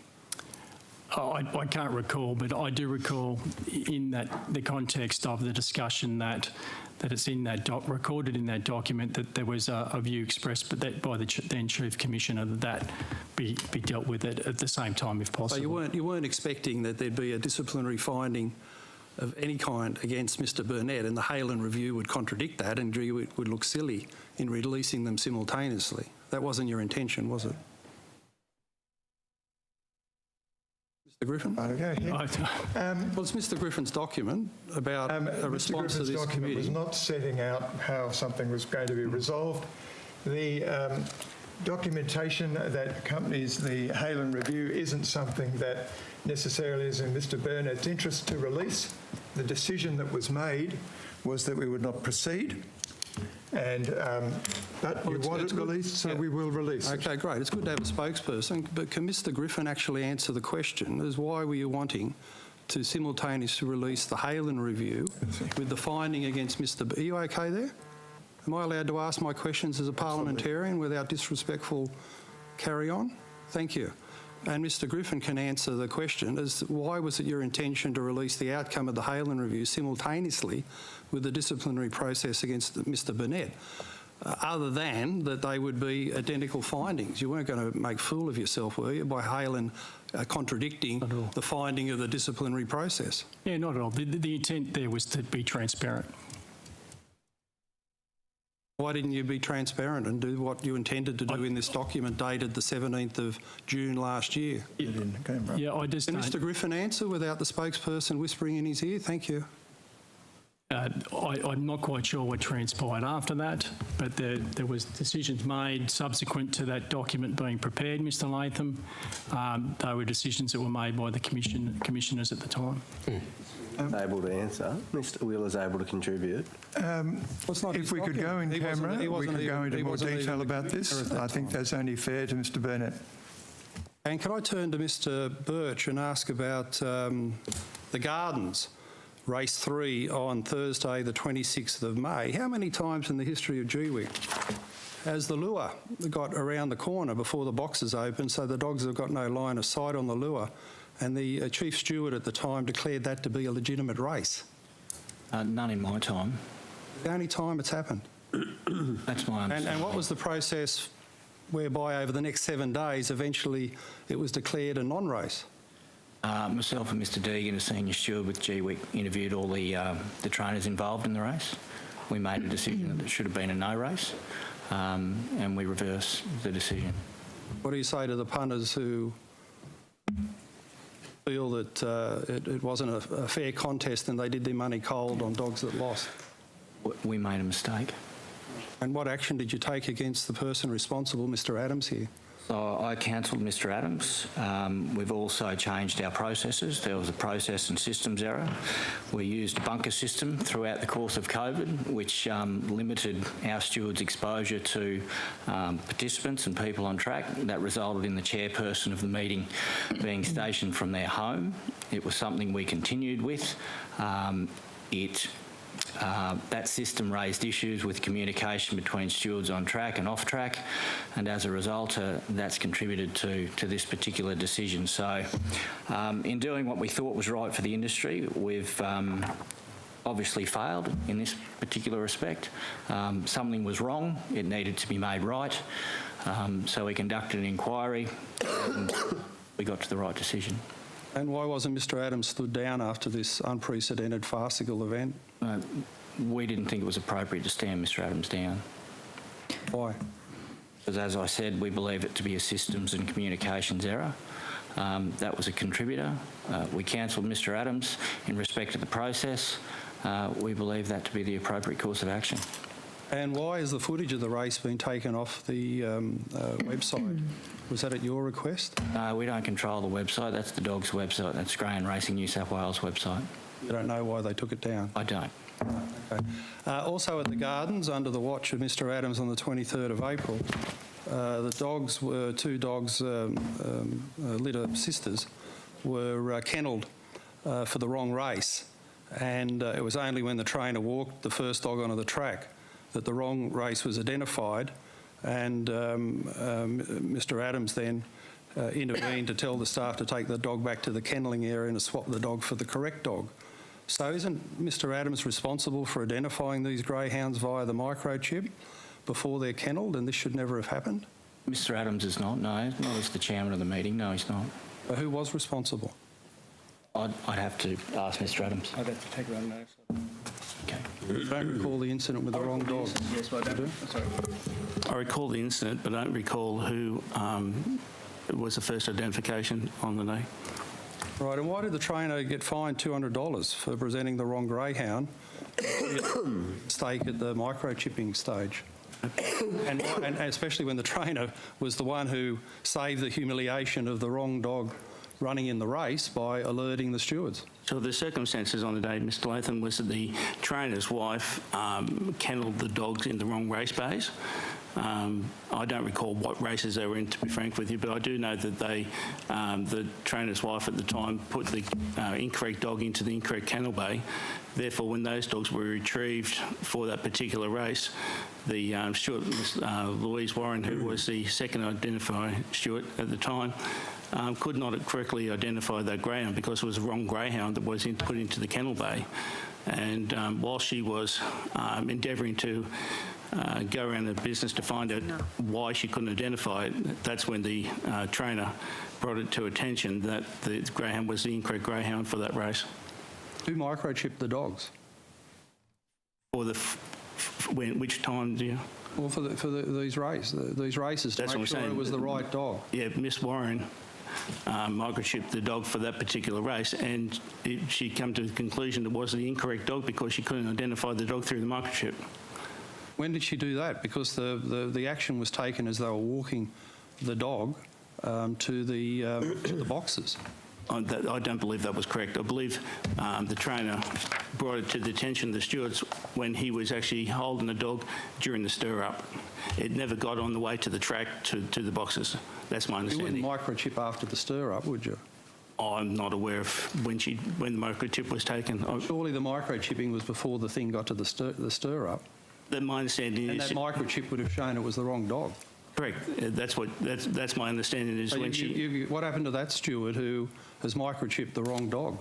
She didn't microchip the wrong dog. The wrong dog was presented to her to race because the identification couldn't be done. She couldn't identify that particular dog. And then she went to what she took place was go to her computer to go down to our system of Auschase to try to identify the dog that was actually microchipped to it. And obviously I wasn't there at the time, but this is just what's been told to me since. And the trainer then took the dog outside and made an alert to the stewards it was the incorrect dog. But in microchipping the dog, she didn't think it was the wrong dog at that stage? Oh, no, she was aware she couldn't identify the dog because the only microchips that come up for that particular race are the dogs that are in that race. Well, doesn't that indicate it was the wrong dog? Yes, she was aware that there was a problem with the dog. That's my understanding, so why yes. did she go to proceed to the stir-up, and it took the trainer to alert people, hey, you've got the wrong dog? I can't answer that question. I'm not aware of what took place. I wasn't there at the time. Well, anyway, why has the trainer been fined $200 when I don't think they've done anything wrong? The trainer's wife placed the greyhound in the incorrect bay. If she put the dog in the right bay, the right dog would have been presented to race. And Mr Birch, did you employ Mr Adams based on your experience together in Queensland? The Commission employed Mr Adams. What role did you play? I was on the recruitment. Right, and did you declare your prior association in Queensland racing? I didn't have a prior association with Mr Adams at Queensland Racing. I worked there for check around... was taken to look at Mr Adams' credentials? I mean, a Google check would look at these serious allegations from Barbara Scott, where there's allegations of sexual harassment. She won an unfair dismissal action. Chair, I Shouldn't think we have a higher standard of integrity than having someone who's been subject to these allegations coming into our industry? They are just that, allegations. And what checking was made about the nature of the allegations, because they're supremely important, and no one would want a sexual harasser to be a steward. The usual checks were done in accordance with government process. Referees were taken. We were aware of an Industrial Relations Commission case in which Mr Adams was mentioned. Mr Adams was very upfront about that in respect of his past in the recruitment process. We're aware of it.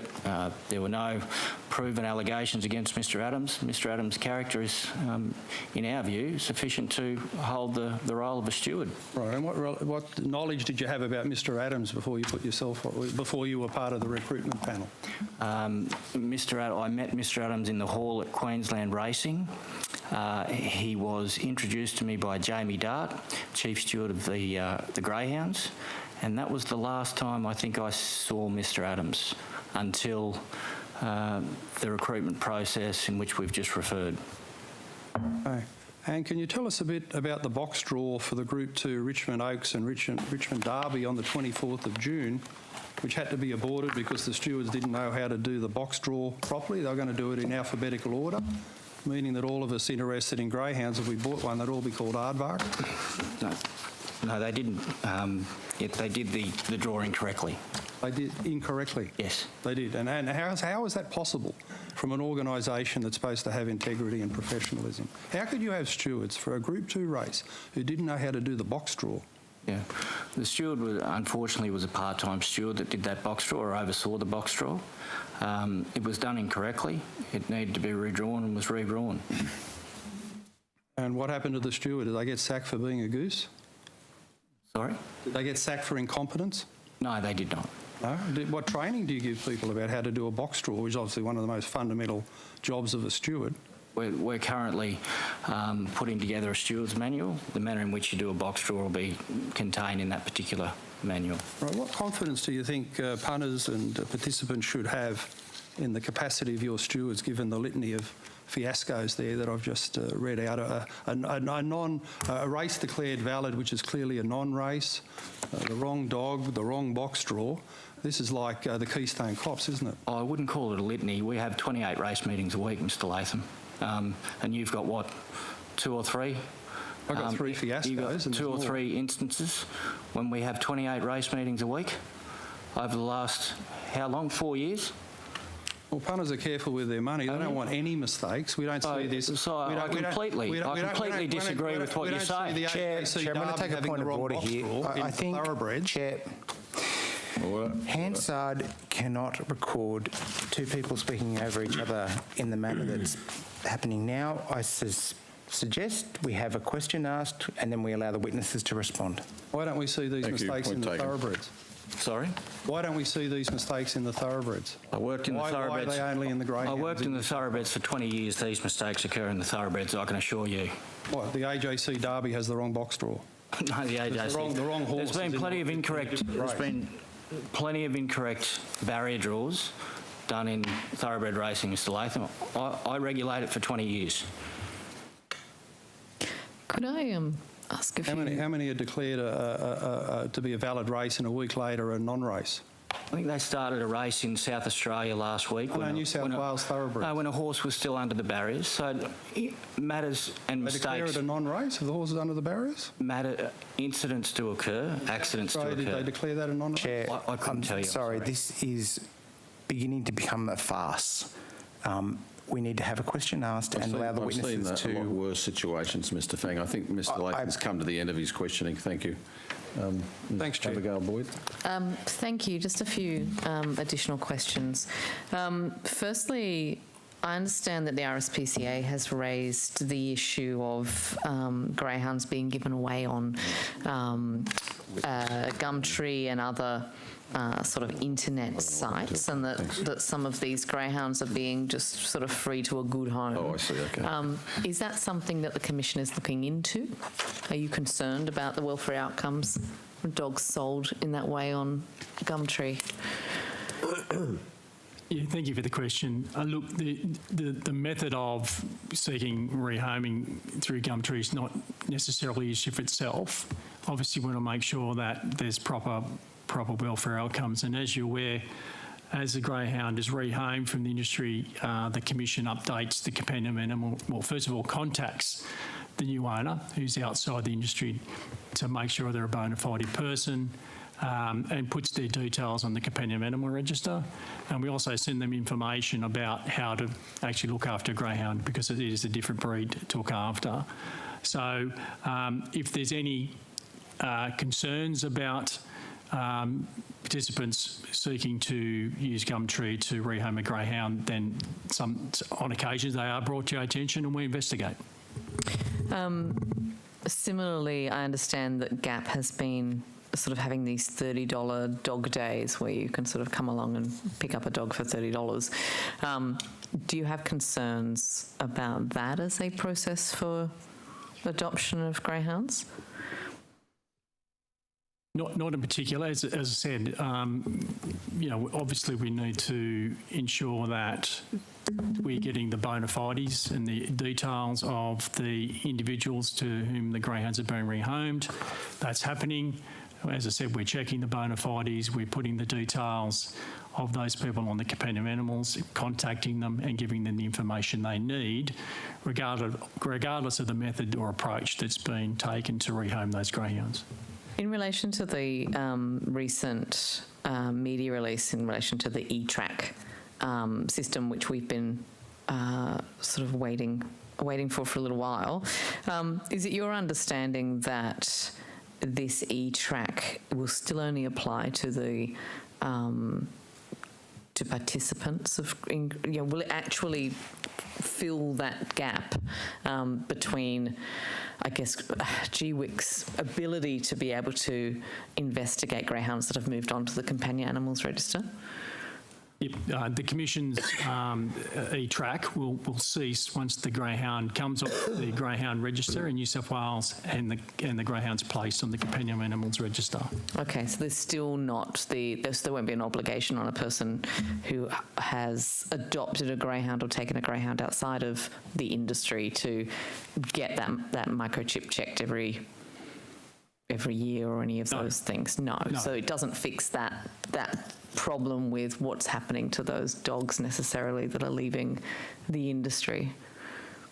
Well, there's no ability of the Commission to compel a private individual to have their greyhound scanned. No, because we haven't got that legislative fix yet. That's a matter for government policy. That's all right. I just wanted to confirm my understanding. In relation to the death of a dog at the Gardens on the 15th of May 2020, which we have talked about before, where there was that sort of, the dog died after contacting the running wire inside the lure rail. Has a safety rail been installed at the Gardens since that event? I have to defer that to Mr. Tutt. I understand that there is now a safety rail at the Gardens. Okay, so that's been dealt with? At least in part. The safety rail's there in part, yes. Okay. Just two more questions. The first one, just has the number of investigations increased under G-WICK compared to under the previous, I guess, iteration of the regulatory sort of pre-G-WICK times? Do you know? So we don't. We're unaware of the precise numbers by the regulator before the Commission. Yeah. Okay. And final question, I understand that there was a Greyhound Racing New South Wales survey of participants in relation to a number of things, including how they felt about G-WICK. It was quite a political style of survey. Do you feel that G-WICK's been undermined by Greyhound Racing New South Wales through that survey? What I can say is that we weren't consulted and we didn't give approval for the survey to canvass views about the Commission's performance. Did you take up the issue of that survey with Greyhound Racing New South Wales once you became aware of it? No, we didn't, or I didn't. There was a previous telephone survey that I did take up with GNSW at the time, and I left that issue to the Minister. Okay, thank you. All right, any more questions? You've got one? Yes. One final one, Mr. Griffin. You mentioned earlier on your inspectors legally can't go into the residences where the greyhounds are kennelled. Have all participants been advised of that legal reality? Because there was an instance, wasn't there, of one of your inspectors going into a home to check the gun cabinet with the teenager, only one present? That was a few years ago. I haven't got the details with me. But anyway, have participants been advised of what you told this committee? It's certainly on our website. Yeah, and plus the Greyhound Racing Act has an express provision that G-WICK inspectors cannot enter the premises without consent or with a warrant. Into the residential premises. Could I just ask a question? What about on a reasonable suspicion that there is an offence occurring in the residence, or if they can hear rabbits squealing or something like that? Don't have that power, Mr. Pearson. Or mice squeaking? Rabbit squealing, I won't say. But what's legally, have you got advice that your entry to premises rule is legitimate in the absence of prior notice or a warrant? I don't believe we've got express advice on that point. This is a complaint from a lot of participants, obviously, that their kennels are inspected with body cameras on a random basis. You've got no legal advice to say that that has a legal standing that's beyond reproach. Are you talking about kennel premises? Yeah. We've certainly received legal advice in relation to our use of body-worn camera footage. But what about the inspections themselves without notice or warrant? The Act provides Commission inspectors with the ability to attend kennel premises, to conduct inspections of those premises. Sorry, just a question there. Can they conduct the inspection without the owner being there, or the person responsible for the animals? They don't do that, Mr. Pearson, in the general sense. It would be very rare that a G-WICK inspector would enter the premises of a participant, the kennel premises, without that participant or someone nominated by that participant being present.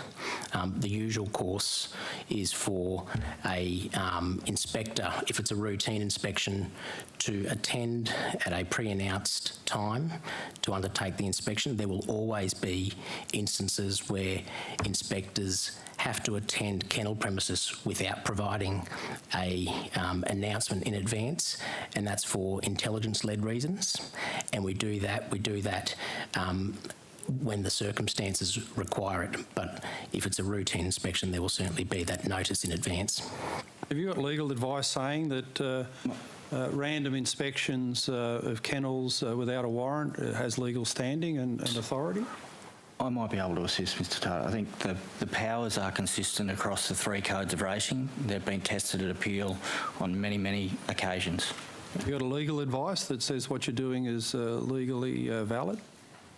I don't believe we've got advice in relation to our inspections. We've received a lot of advice when the Commission commenced its regulatory operations, but I'm happy to take that on notice, Mr Latham, as to whether we've got any express legal advice on that particular point. Put it in the negative. Have you got an advice that says it's illegal? To conduct inspections? Well, no, randomly, without notice. No, with no one home, without a warrant. No, but as I said, I'm happy to take on notice whether we've received any express advice in relation to our inspection powers more generally. But you say you've got a legal advice justifying the body cameras.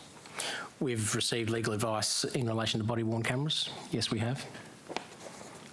Well, hang on, what does that say, that it's okay? Oh, it provides some extensive advice. I can't recall precisely what. Well, if you can get back to the committee on both those matters, would be appreciated with further information. You can take that on notice. Thank you. It's been put to us that the Commission now is requiring people who apply for a licence as a condition before they get the licence to be able to grant you the Commission automatic right of entry. Is that true? In the past, I believe there may have been an instance where we sought that from a participant as part of a registration condition. Now, that would only be by the consent of the applicant. Hang on, you just said you sought it and then it's by consent. So yeah. You haven't actually answered the question. I mean, is it a condition, is it a policy that to get around your non-right of entry unless you're invited, that to new participants or participants renewing their licences, you are making it a condition that they have to consent to automatic entry without permission? That's the question. Mr Chair, if I could answer that. The Greyhound racing rules contain several critical provisions that are relevant to this. One is the rules apply from the date of commencement to any person who takes part in any activity in connection with greyhound racing in Australia or New Zealand. Greyhound Racing Rule 16 provides as follows: the controlling body or an officer of the controlling body or person authorised by a controlling body may at any time enter any land or premises owned or occupied or under the control of a person bound by the rules. The person who is found upon any premises referred to in sub-rule 2 must permit the making of any photographic, audio, video or other record as the controlling body or officer of a controlling body may reasonably require. We don't need to put that condition on anybody. It is there as part of their registration under the So rules. you're talking about their personal residence? Not the residence. The That's Act what is I'm quite talking specific about. that we cannot go I'm into talking residence. about their residence. That's what I'm talking about. The Act is quite specific. We cannot go into their residence, and I'm not aware of any attempt to get permission to do what the Act says we can't. Well, you alluded to it, that it was happening. Perhaps if we can take that on notice as to whether there's been a precise case, but it would only be with the express consent. Well, you shouldn't be seeking the consent. I mean, it's a breach. You shouldn't be just saying, to get your licence, you have to let us come into your personal residence and search it. I mean, doesn't that smell to you? Well, why would you want to do that? And go through people's underwear and things like that. I mean, I just find that offensive. The answer should be no, we won't do it. We haven't done it in the past, etc. Why don't we hear the answer? We will come back to you with an answer. I'm not aware of that ever happening, and it all right. Any certainly more questions? shouldn't have happened if it did. I know at the time. No more questions? All right, thanks very much for coming today. We'll, those of you that have taken questions on notice, 21 days, please, for response to the Secretariat. I think Mr. Wheeler was trying to say something. I was just looking at the terms of reference, and this is I think the second time or third time. Second time that the Commission has been called in front of the inquiry, and I was just wondering about. On 3 of your terms of reference out of 6 refer to Greyhound Racing New South Wales, and I'm not aware that they've been called or that they've appeared to give evidence. Well, Mr. Wheeler, you're here to answer questions, not ask me questions. The committee will determine what it's going to do, who it's going to bring before it. Thank you very much for coming today. Chair, Goodbye. I think I was just going to say that I think it's not an unreasonable point that he... Well, it's not an unreasonable question to ask, but I'm not going to answer it. Follow the agenda. Because the committee hasn't made a determination in relation to this matter. Next month. So thank you very much. Well, I just think that the witness was asking, the witness was asking in good faith. I just think it's appropriate